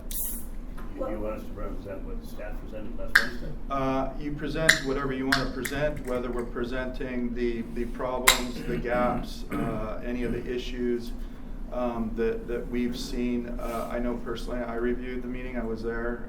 I have questions that were answered by the council. I have some questions that still haven't been answered, and I'd like to ask those questions. But maybe if you're giving us the presentation, maybe those answers will arise, and I won't have those questions to be asked. So if you have, if you want to go through the presentation, if you have something you want to hit the highlights of it, I prefer to go that route if we could. So. Yeah, well, I mean, we're at 5:26, so I think us trying to present the half-hour presentation is probably not the best use of time. But I can just read through my notes briefly and just tee up a few of the ongoing issues, if that works for you. Yeah, I'm hoping that everybody here saw the meeting, digested the meeting, and has got some thought of what you're going to deliver to us here right now. So. Okay, so one of the open parts was the mayor very much wanted the follow-up meetings to be notice Brown Act compliant meetings, and I think that makes a lot of sense. I don't know if one of those would end up being our public hearing or not. I don't know how all that fits together, but happy if that works for the team to help with that. One point is that when it comes to that by name list, there's a trust network that was talked about a little bit. And what that means is people that have access to the HMIS Clarity list. These are the folks who are established as being able to talk about the names on the by name list. There's people who interact with them. And so I do think that there's a great deal of value in having a meeting behind closed doors of the people who have that trust network access to talk about how to do that by name list most inclusively and robustly, because SDRM is fairly new to the city. They know their people. The city of Encinitas has overlap with that. The CRC speaker got up and said, hey, we'd like to be part of that conversation. They're part of the trust network. St. Andrews is part of the trust network. We can build a much richer database if people are comparing notes and sharing experiences. And that naturally fits into the process of case conferencing with the difficult clients that are hard to match with services. Can we brainstorm? Can we collaborate? Can we leverage trust from 5 years of relationships to help the SDRM people get up to speed very quickly? And there was another part which the mayor was really talking about flexibility in the triaging phase. So not just BCNC, a low barrier thing that's scary to the woman that he had talked to. I know her. She's you know, as he described, and there are many clients that would turn down congregate settings because they're just not a good fit. A lot of people have phobias in there. A lot of people have previous traumatic experiences in congregate settings, and so being able to flex that with something like a hotel voucher system to bridge to the wraparound services really provides a lot of utility. And then the other ones would be connecting to the county resources. So the city of Encinitas is responsible for the housing part of homelessness, but the county of San Diego is responsible for the public health part of the homeless response. So those people who have serious medical needs, mental health needs, substance abuse needs, those resources don't come from the city, they come from the county. And so how do we best integrate those tools? You know, we both are acquainted with the public health officer, and he's established that yes, that is our domain. We're the only public health agency in San Diego County. And so when I've talked to him about individual clients that need help, one of the things that he points to very quickly is the Medi-Cal Cal-AIM program for a program called Enhanced Case Management. And so somehow being able to work with the county to integrate that enhanced case management actively into this triage step so that the people are getting not just the homeless housing services, but also the public health services that the county provides. And then the County Office of Homeless Solutions does have a neat dashboard that they've recently launched just within the last couple weeks. And so as the council was talking about the desire to have that dashboard, and public speakers there were talking about the desire to have that dashboard, maybe that's a tool that we could point folks to as an example of one that's working well. Well, I was looking at from the special meeting that had the outreach meetings later, and it said business leaders and community providers and nonprofits, and the last a citywide meeting. And I'm not sure if talking about this confidential meeting of those different people with lived experiences and the care providers and looking at the helping individual people, they're not going to talk at a public meeting. If that is a separate thing of these three or four thing, that would be getting at that. That's what we're talking about. So we're trying to fill that gap that people would not speak at a public meeting, but a mechanism of looking at that. And or the community providers and nonprofits, how does there are some people who wouldn't mind, speaking publicly. And so those could be people that are homeless now, or they could be people who have that lived experience and would be there. So looking at as a gap is that we don't just want the people who provide the care and the nonprofit organizations. We want the people who have current or past lived experience, and the people that are like there in the street to hear from them. That seems to be not in this, and so that should be put in some way. So that was one of them. And then the other is that I was thinking about, what is the business leader versus the business community, so that we could have, representing chairs of the 101s, the different Main Street associations and Chamber of Commerce and that kind of thing, but are we looking at here the impacted businesses, which might be just very small businesses, business owners and employees that might not necessarily be representing these big associations? So how do they get involved? So that's what I'm thinking is a gap that would be good to try to reach out and have invited into that process, because those are the people who have the most of the impact on this. It's not going to be the Chamber of Commerce as a whole. It's going to be the businesses that are right next to places where, there's more of a homeless situation around them that impacts them and their employees. So that's what I was thinking about, what the different gaps are and how to look at that to flesh out what the next steps would be. So those are some of the things that we were thinking about. But it was just, we didn't know where to start because of the fact that this meeting just happened and they just did all that work and that the plan looks great. But the question is what are the specific areas that could be gaps in there and how to flesh that out and how to get input from the community at large. So let's see here. So those are some of the thoughts that I have on it.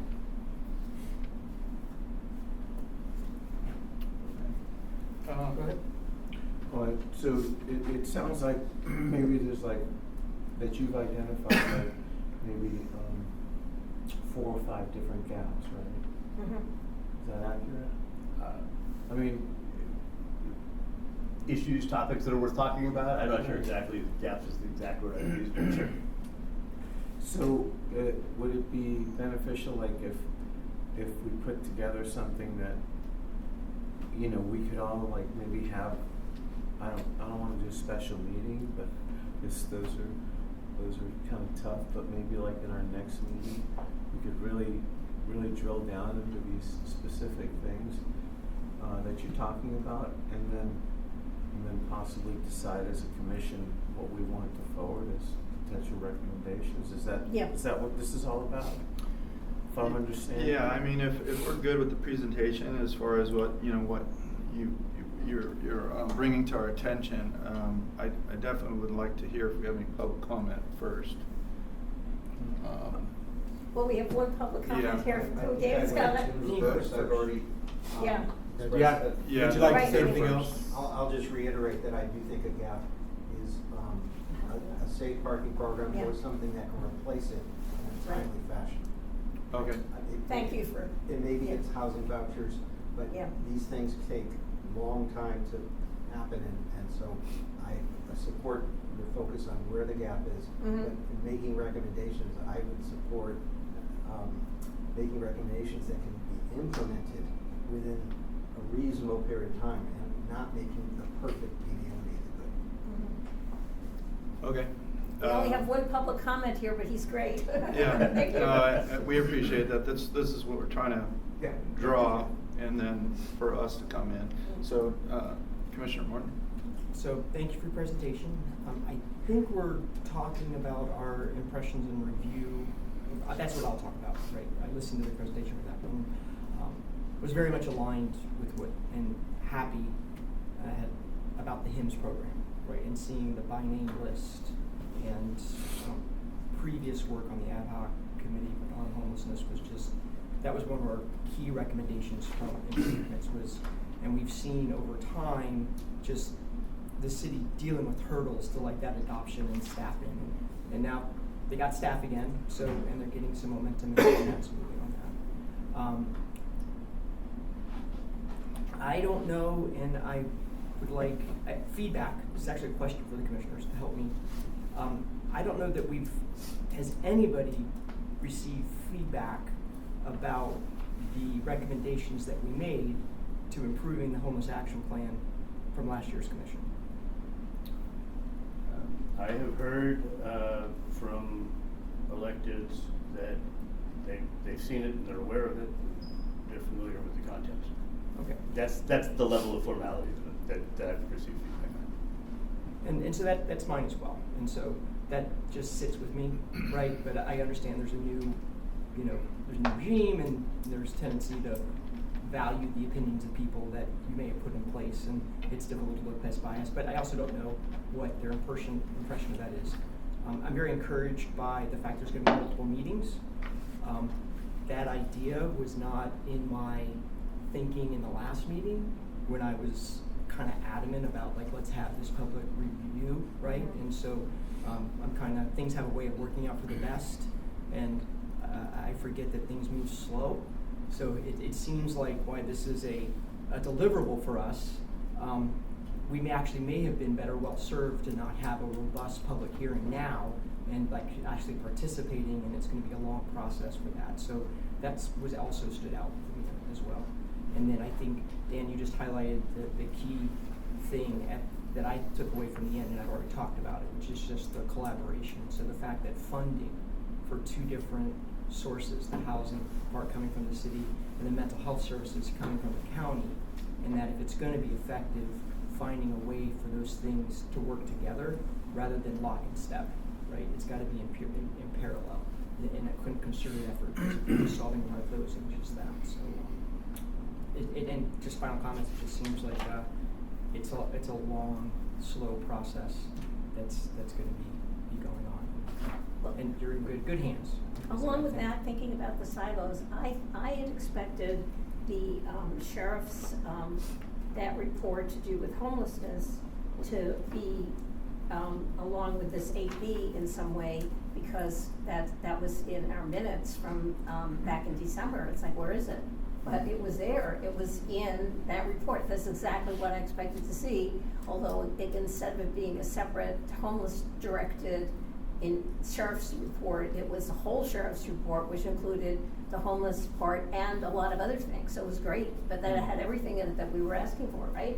So, so we kind of got what we needed, and I don't know if that was serendipitous or subtle direction from our leadership, but either way, we got it right. Yeah. Awesome. Yeah, a lot of that felt, under the sheriff's safety presentation. I mean, Right. It's blanketed under there as much as there was a direction to have bullet points of the key topics that we wanted to talk about. The way I looked at his report that came in, there were stories behind all the bullet points that he had. So it kind of wasn't just like, this is crime, this is this is this. This is like a blanket of why I do this and what we're doing to correct this problem. I think that was, my view on what he was delivering, what message he was delivering to us. So, do you have any? Okay. Nothing. I have some things I need to have clarified, and since you're the subject matter experts, I'm gonna say a couple factual things, and then you could blanket into one rebuttal or educate me. I redundantly hear that we've displaced these people. Encinitas has displaced these people. That the city has displaced these people. This contract, as much as anybody going to a binding contract, there is an end date. So, is it the responsibility of the city to abide by this end date, or is it somebody that's seeing the contract come to an end date that should go to the city and say, hey, we've got this end date, it's a couple months, can we get in talks about renewing this, where we at, blah, blah, blah, That's the first part of it. And I feel like there's a lot of people that said that they were caught off guard, this is last minute.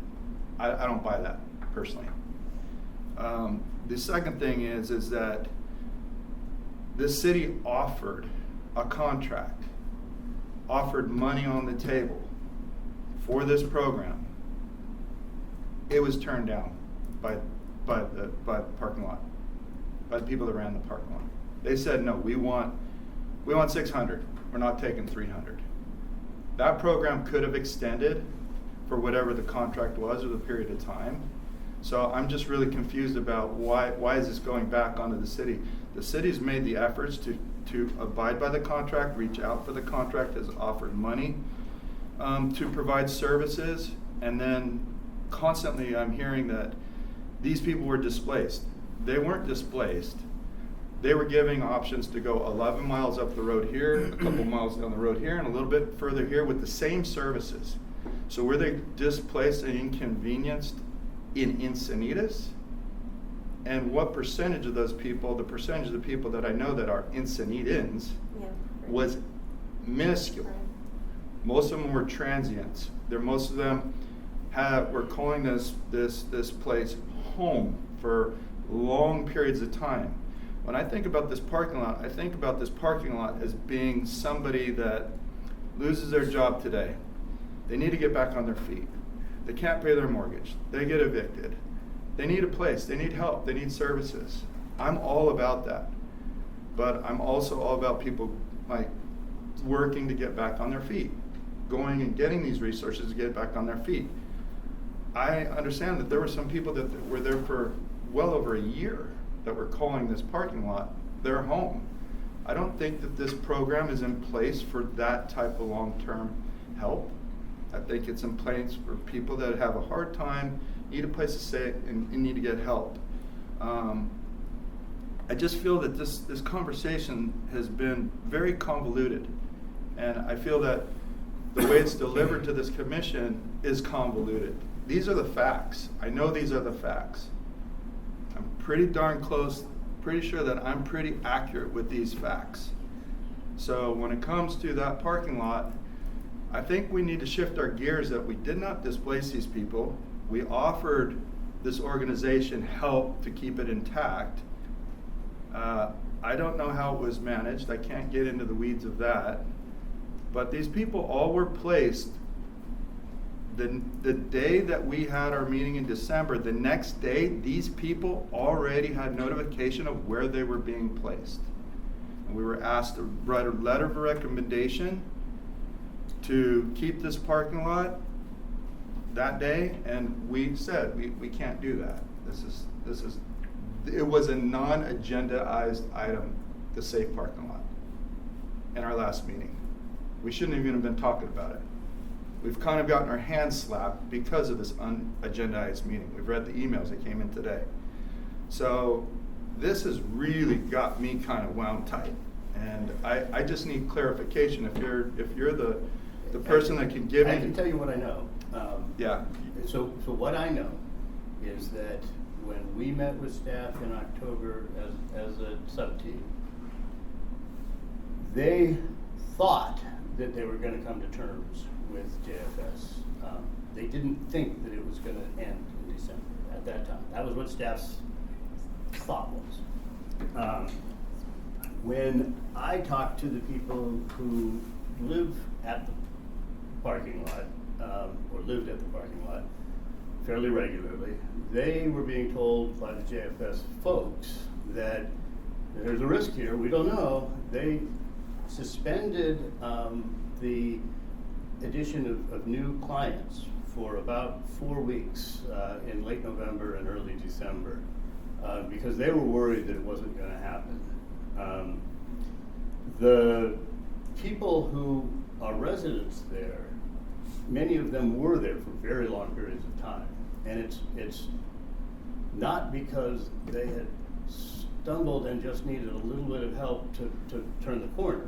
It's because they're working long hours and making less money than it costs to rent in Encinitas. So for them, the only economic housing that they can afford is their car. And the parking lot structure provided a place where they could be legal, they could be safe, and they could get, in theory at least, some wraparound services. When it ended in December, because the city and the service provider, JFS, couldn't come to mutually acceptable terms, it ended. It did mean that these people, a dozen or so folks, who were still living in the parking lot on New Year's Eve, needed to find someplace else to live the next day. Whether you want to call that displaced or whatever frame words you want to use there, that's up to you. But there are people that suddenly didn't have the one place to live that was okay for them to be living in their car. Several of them were able to make the commute up to Vista, and that was a solution for them. A couple of them were able to move into BCNC, and that was a solution for them. And at least 4 others, neither of those was a viable solution.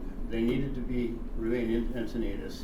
And so they're working hard to find ways that the sheriffs aren't making it illegal for them to be in Encinitas. And they're doing their best to get by. And 3 of the 4 work in Encinitas, and the 4th is a disabled relative of others in that group. So does that answer? I think it's a little bit vague. I think your information came from not the source. I think some of it, yeah, I can see where you're coming from. I don't think that, I personally don't feel that, you have to live in Encinitas when you have the same availability to live somewhere else 11 miles up the road. Is that really inconveniencing somebody? These people were allowed to go to these places. So I get, like, I live here, I want to work here, yeah. I commuted to National City for 23 years. That's 38 miles down the road. So I wish I would have worked in Encinitas. I didn't. But I think that the city itself taking full responsibility of providing this parking lot when we have Carlsbad, and we have Del Mar, and we have Solana Beach, where none of these places these places are providing the same service. Why is it that we are? I need to understand, have a better understanding that, to be educated. So You're asking a policy question, I think, and that's not what I'm going to try to answer. I'm going to try to answer from the human side. Sure. These people that I am in community with on my Saturday mornings as a volunteer, their cars don't drive 11 miles each way reliably. They will break. The gas cost is a significant part of their discretionary income. They work in Encinitas, so being able to sleep close to where you work is what makes it manageable for them. That's just sort of the practical reality of these people's lives. No, I completely understand what you're saying there. So. Steve, can I just say something? Because you put me on the subcommittee. I didn't ask to be on it. I do have experience in treating homeless dental patients in couple different facilities. So it's like I'm coming to it and working with the County Health Service Advisory Board in Healthy San Diego. So I'm involved with the overall issue. But I'm looking at this as reality and forward thinking. That the contract ended. It was not my place to say who was good, who was a good guy, who was a bad guy, why it was going. $600,000 sounds like an awful lot of money to me that could be better spent in other ways to accomplish that and other things. I'm just trying to look at this as it is a gap because it had been there for 5 years or whatever time.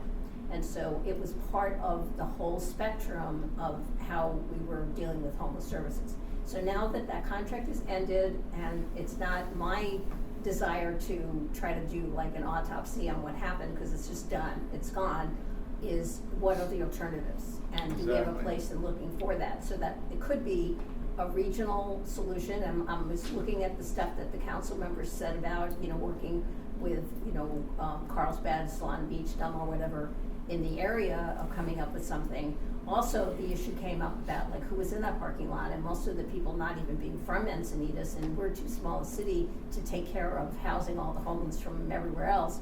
And so looking at, is there a way to have some services directed towards people who have more connection of being in Encinitas to be eligible for those things? Whether it should be a shallow voucher, whatever, something to keep people out of homelessness because they just need a little more money to pay things. Looking at the separate populations and what are the needs of elderly, what are the needs of veterans, what are the needs of women, like that kind of approach. And seeing about all the stuff we're doing right now between the rescue mission and the BCNC, and it seems like maybe some of it is less of an issue. I mean, even like talking to Captain Watts on the enforcement side, it's become manageable now with those things. Is how do we address the gap? Is this thing was there for 5-6 years? There were people there, and some of it is, are they homeless or not? Because we had that discussion before. You said they're homeless. They're in the car. It's not a home. They're homeless. But I look at it as a transitional thing. Is that maybe they're in their car because they still have a car. When the car breaks down, then they're on the street. So being in a car is different than being homeless on the street. And so is there a way that that's a gap that we can have input to fill that gap so that that's not an issue? But I'm looking at it not as trying to blame something before. I wasn't involved with that. I didn't put myself on this committee. And so, but what do we do now? Because there were people in there, and that's why I thought it was great that, Dan, that you looked into the individual people and what happened and where they went. But also thinking in the future is like the people who would go into the parking lot, and then where do they go now? And maybe that's fine if we have the rescue mission directing them to other things. Sure. But trying to look at that. So that's what we're looking, our job is to advise the council on ways to address these issues. That's just how I'm looking at it. I'm not married to that whole thing with that lot. I had nothing to do with that lot. No, I thank you for saying that. I think it's important that our job as commissioners are to find those gaps and to find some new solutions. Right. I also think it's our responsibility to factually state the facts and not take second-hand information, third-hand information. I think it's very important that we stop these rumors and these things that are happening in our city. It divides us. I do know that it sounded like in the meeting that we were both in, Harriet, you and I, that the vouchers for hotels sounds like a great solution. Sounds like they were entertaining that. And it also sounds like that they're going into another bid process to bringing in a bid for agencies to provide a service. Whether that service is in Encinitas or not, I don't know. I don't have the answers to that. But I'd rather be hearing those talks than being led down a different road personally. So me redundantly asking you all these things to ask for answers back, I just want clarification. And I want us as a commission to clearly understand that it's our job to clearly communicate with the public. And we need to dig deeper if that's your ad hoc and that's what you need to do. You need to go to the source. You need to get both sides of the story. And then you draw your own conclusions and we figure out how to make that situation that much better. And that'll be up to you to dig deep and look into resources. Your resources, Dan, you have tons of resources. I'm a little unclear, Steve, what the other side, what is the disagreement? It's right? not a disagreement. It sounds like the facts are kind of agreed on, right? I mean, it seemed very vague what you were saying. I got this information from this person. I got this from this person. I got this information from the city council. I got this information from listening to these meetings. I've asked these questions of the questions I presented to you. There were timelines, there were dates, there were offers, these are specific facts. There's no discrepancy in what is documented in our city that's happened in these meetings. So and there was nothing inconsistent with what I said. The inconsistency is that when we were here in our last meeting, we were asked well, these people are going to be displaced tomorrow. They weren't. There were people that already had been talked to saying you have these options and take them or leave them, but they weren't displacing people. If I feel like the message was we kick people out. So I got to respectfully disagree with what the message was in December. We knew in December that there was a high risk that folks were not going to have a place to park their cars legally, safely in Encinitas come December 31st or January 1st. We knew that. What I learned after our meeting was that Mario, the lead outreach worker for the rescue mission, was there at the parking lot later that week trying to make contact with the folks that were living in their cars. Many of them rejected his outreach. A few of them didn't. Over time, by making himself present repeatedly, over time, by me making introductions and lending my trust to him, he was able to communicate with, by now, all of those people. And so, to the extent that the collaboration works to leverage the years-long trust to make those bridges, we were able to make that happen. Sure. And as a result, we did get the two elderly guys into BCNC, which is a win. Yeah. The folks that were able to commute back and forth to Encinitas or were able to relocate slightly farther up North County into the Vista site, that worked for them. And there were 4 people that it didn't work for. I appreciate you saying that. That to me is a little bit more factual than the rumors and the things that are being presented to us and that we've been hearing. Go ahead. Can I just say, can we put this behind us? And Well, like, in a way that, you know, maybe we don't perfectly agree, but that, you know, we know where each other stands and know so that we get clear communication. Like this, I think it's good. Well, Let's I think, put it behind us. if we bring Buck's perspective in, right, what I think he would be saying is there is an urgency to find a legal place for people who are working in Encinitas who can't afford anything other than living in their car to be able to sleep somewhere legally. You know, that's an unmet need right now today. And there are a few other people like that have deep ties to Encinitas that can't afford to live anywhere other than their car. You were at the meeting last Wednesday. You heard another young man, Jim, and his wife Bianca. They spend their winters here in Encinitas, where he's lived for decades, and they spend their summers helping hikers out on the Pacific Coast Trail. That's the lifestyle that they're living right now. Do they have enough of a connection to the city of Encinitas that we as a city think, yeah, we should be able to have them be able to sleep somewhere without being hassled all the time? Yeah. Those are policy decisions that the council will be making. But Yeah, I think how do we address that in the near term, short of the whole RFP for a big high security thing with wraparound services, the bells and whistles? You know, Sure. maybe that's a better served with the hotel vouchers and a little bit of a flex to meet people where they are, Chinese menu kind of solution. Yeah. But that's part of the issue too, is that if they park a car in a place, that it interferes with a small business that's next to it, you know? Sure. And it's illegal. I mean, we have our new system with citations, and it could be that they're now violating something that wasn't enforced before, and they don't like getting tickets. So that's the other part of it. All right. Well, with this discussion, we know I would like to dig deeper, you know, and get down to the root of resolving, you know, some of these issues that were brought up, you know, like the vouchers and stuff like that. Also, I'd like to take note that we listen to the council and see what their updated plan is with bidding process and who they're going out to, and see if there's any new plans that these people bring to the table. So I kind of like to wrap it up on that, unless someone is. James has had his hand up for quite a while. That's okay. Tap me on the shoulder. I just, you know, as someone that's kind of out here listening to the conversation, my sense of it is the 5 years that the parking lot program operated served a valuable purpose.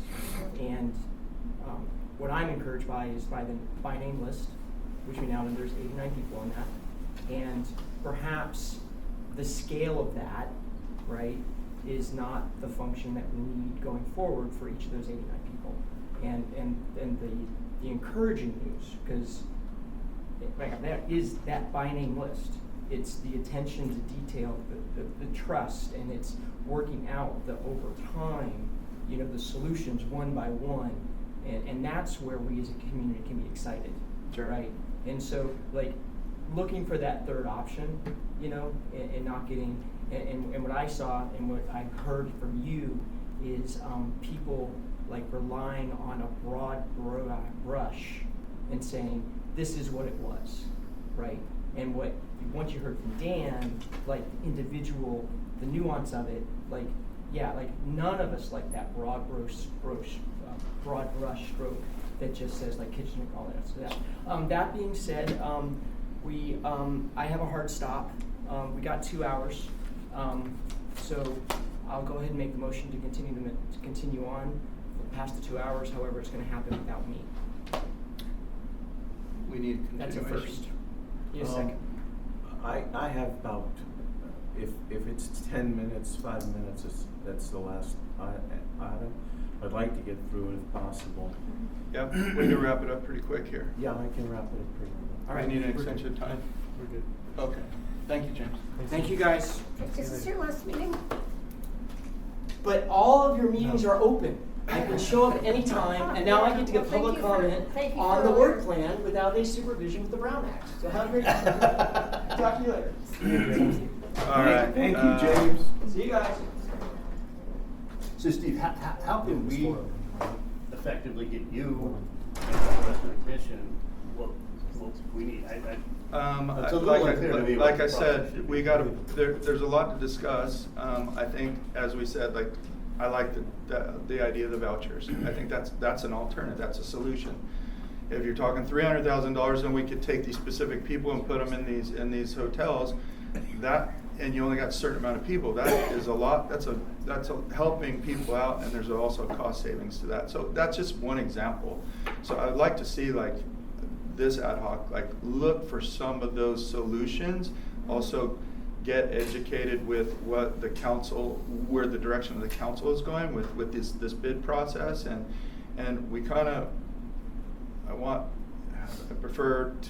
on a long rant, but I'd like to leave this behind, but moving forward with those little tidbits that we could aid these people and give these people. But I redundantly, like, I'm probably gonna get all living emails from this thing.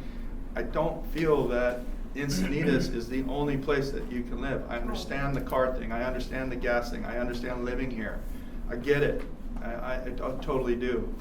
But I don't know that the citizens, it's their responsibility for these few people. I feel that the city's done a lot to facilitate placing these people and offering them services. So if we could find a bridge between what's happening now and maybe where the city's going to assist or to give them some good information of some direction, that's what I really would like to have happen. So I'm going to rest on that. Okay, I don't know what that looks like, honestly. I don't know how I can help you. That'll be up to you to dig, look for solutions. If I could add in here just a little bit. So I think, the presentation, the discussion that happened, I think the next step is the ad hoc committee to come back with some recommendations to the commission that you guys could move forward to council. Yeah. And the way we do that is by our next meeting, we agendize your recommendations for this commission to vote on those, to move those forward, or if it passes, and if it doesn't pass, then it's back to the drawing board with maybe some different recommendations. But I think that would be the next steps in this conversation. That makes sense. Yeah, I definitely like to move forward with the recommendation to move this hearing forward in the future to a future agendized item. So I want to talk more about this. I want us to provide results. I want us to provide options. That's what we are. That's why we're here. And to agree to disagree, I think this just stimulates the conversation. We're digging deeper, and we're going to find out more things. So, if I can make the recommendation, the motion to move this public hearing forward into an agenda. The future agenda item for next meeting. Yeah. Sure. Okay. Alrighty. We have the few things to vote on. So we're still talking about this crime prevention and educational video program that we've been talking about for a while in an effort to get the community more engaged and educate the community on public safety and crime prevention issues. And I think we've talked about this before, but just, the sheriff produces a ton of video content that it puts out on its social media platforms. And the goal is to repost the content from the sheriff's social media platforms, creating greater outreach by duplicating on the city's platforms. And it's basically an attempt to broaden outreach related to public safety to our particular citizens. So in talks with Marie, who's been incredibly helpful, I really appreciate her. I appreciate the staff's involvement in this idea that we all came up with. What she asked was, we have to come up with a structure. We have to come up with some procedures. We have to come up with some plan to push this forward. So I'm proposing that the commission starts by quarterly, the commission will identify 3 to 5 videos of timely and appropriate content and length, approximately 2 to 3 minutes long. So we come up with these videos, and then these videos would be presented quarterly prior to our meetings to the full commission for approval. So I probably would send them to all of us for approval so that then we can vote quarterly on these 3 to 5 videos that we could post. And I'm proposing that we begin this at our next meeting. And I'm just wondering, I probably have 25 videos that I think would work right now, that fit the scope of what the direction was from staff. And so I guess what I like to do is vote on that structure Okay. or plan. I have one question. How many videos are you wanting to submit to the commission to look at? I would say 3 to 5 videos quarterly. 3 to 5. So we're meeting bi-monthly now. Right. That I'm doesn't sorry. sequence I'm sorry. quarterly very It would well. be. Do you wanna- It would be bi-monthly. Yes. I'm sorry. Do you want to change that to 3 to 5 videos per meeting? Yes, that's what I meant to say. Okay. If I could jump in a little bit. Yeah. And I might just be misunderstanding. So if you cannot provide the videos ahead of the agenda because it's a Brown Act violation. So if we're gonna share those videos with the commission, it has to be shared with the public at the same time. Okay. So what we can do is make sure that our agenda has those links to those videos early, and so that you guys can open the agenda and look at the links Oh. to be prepared for the meeting ahead. So Perfect. we can't distribute that. Can we do that as a consent calendar? Oh yeah, we could do that on consent calendar. If that's what you guys want to do. What does that mean? So instead of going through an action item, the consent calendar would come up. We wouldn't deliberate or discuss it. We just, does everyone approve the consent calendar? You say yes, and those 5 videos are automatically voted yes to move on. And we put the minutes in the same consent. It's pretty much, yeah. Okay, so Alex, you said 2 to 3 minutes, the duration, 3 to 5 videos per each one of our meetings, which would be 6. That would be the frequency, and then we would put this into the consent calendar to look at, and then we would just do a vote on these whether we want them or not. And would they be voted on per or entirely? So what you can do, like, let's say Commissioner Sullivan doesn't like one of the videos, she can pull the consent item, and now it is in the action item, and she can say, I want to have a discussion about this. I approve these first 4, but this one I don't like. And then you guys would all have to vote on moving that one forward. And the public would have the right to pull it also. Yeah, the public can pull any consent items as well. Okay. But it does create a quicker way to get things through. It still has the opportunity for a commissioner to be like, no, we're not sneaking that in. We're pulling that out. We're going to talk about it, as well as the public. So your subcommittee is pre-screening and giving us all the ones that you think should be linked, right? Alex will be choosing the videos that he thinks Yeah. needs to be published, and we will be looking at them and yea or nay. So what the process would look like is Alex would come up with these. He would send us the videos. We would attach it to an agenda report. So the agenda report would say the sheriff video sharing. I don't know. So give it a topic. The action item would be for the commission to approve the 5 videos that are below. We'd have to give it how does it meet the goal?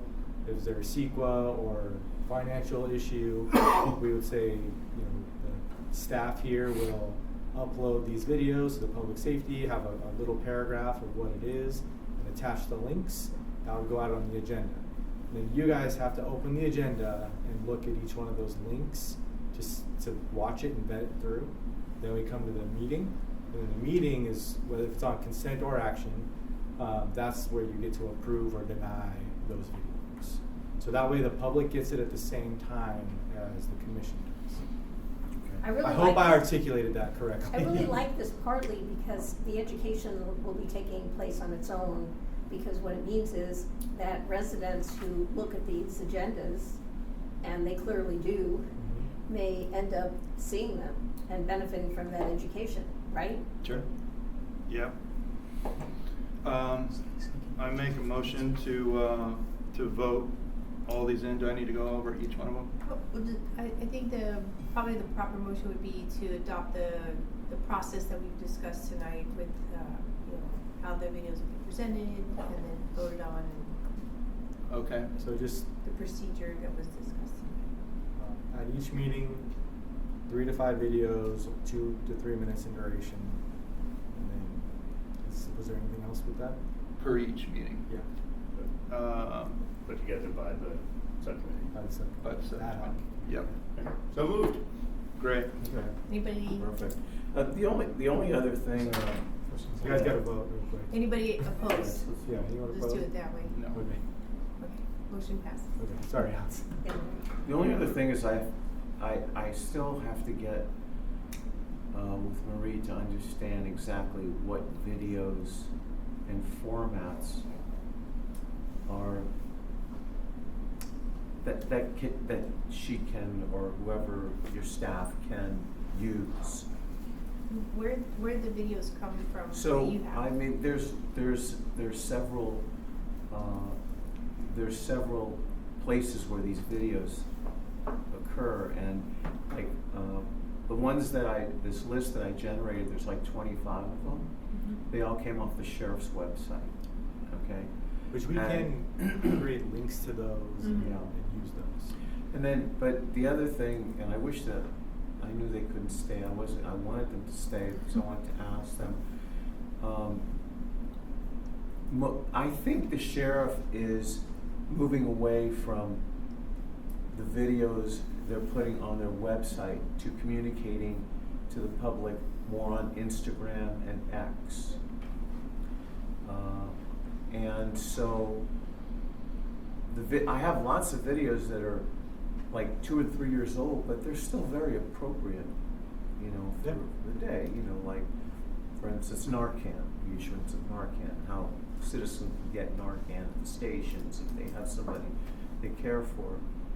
Do they still pass it out, just out of curiosity? Yeah. Oh, that's good. Yeah, they So do. we did have a situation not too long ago, like last year sometime, where we were referring people to drop their sharps off at the sheriff's substation, and we were unaware that They had stopped the program. They had stopped the Yes. program, yeah, so. Well, that's part of that's part of the problem with using these videos that are off the sheriff's website that are 3 years old, because they can change their procedures, right? So require me to be calling around and figuring out, hey, do you still issue Narcan, from your stations? But the point I'm trying to make is that the more timely videos, they come out like almost every day.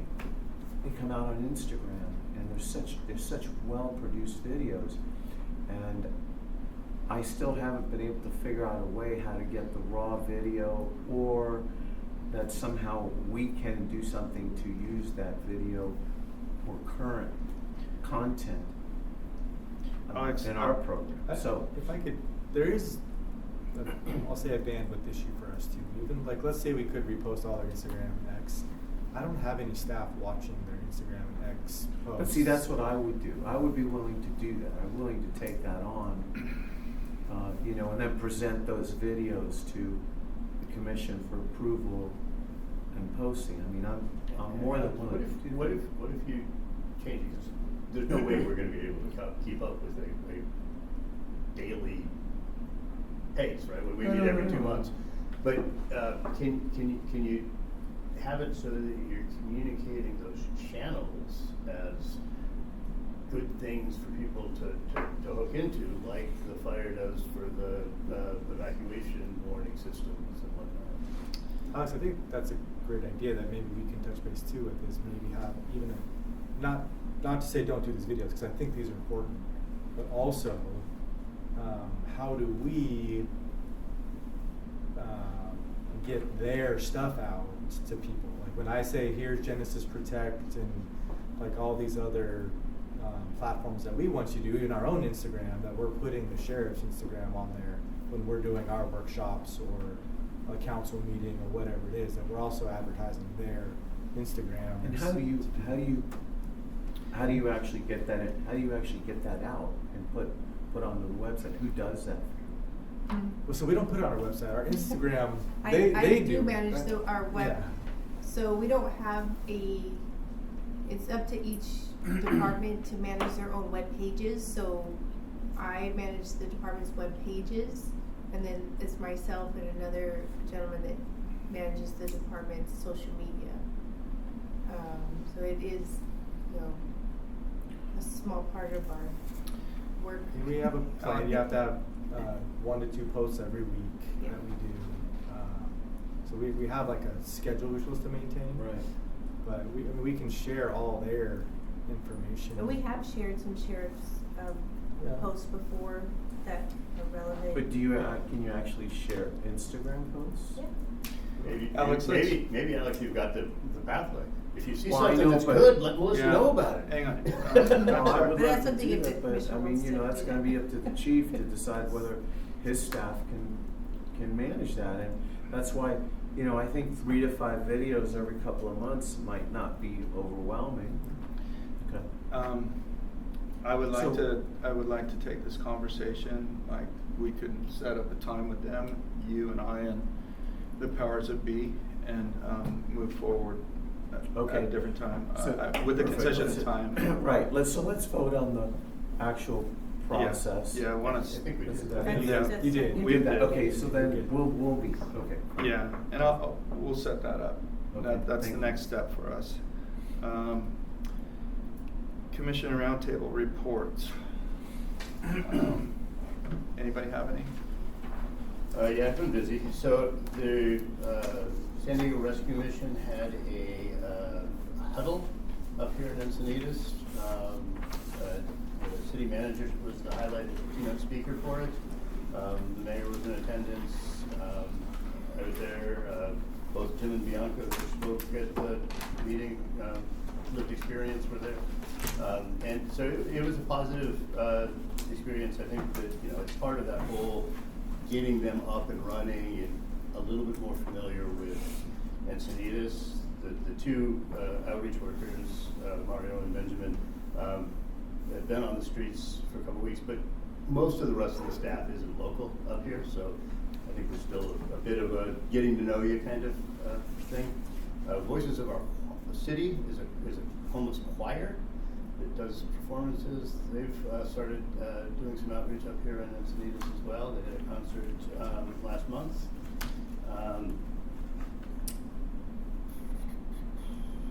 Yeah, tough. Okay, Eric, do you have anything? Nope, I think it's all been said. All right, Alex? Fire City Councils, I went to San Diego and listened to somewhat of a workshop between Fire Safe Councils and Firewise committees. Basically, it was an intro to how to fill out these applications and why we need to fill out applications to establish these fire safe districts in our community. In a nutshell, talking to Sarah Lifton, she's got a well-oiled machine out there and all her people, and we want to leave them intact. We want to get ambassadors in each one of our areas, and we're going to be looking for those people. Some of the people that applied for the commission, we're going to reach out to them to see if they want to volunteer to help us with recruitment for building these communities. And we're going to start to look at applicants to see like a trainer model, with the information coming from Chief Gordon and his staff to educate the citizens. There's a lot of benefits to it.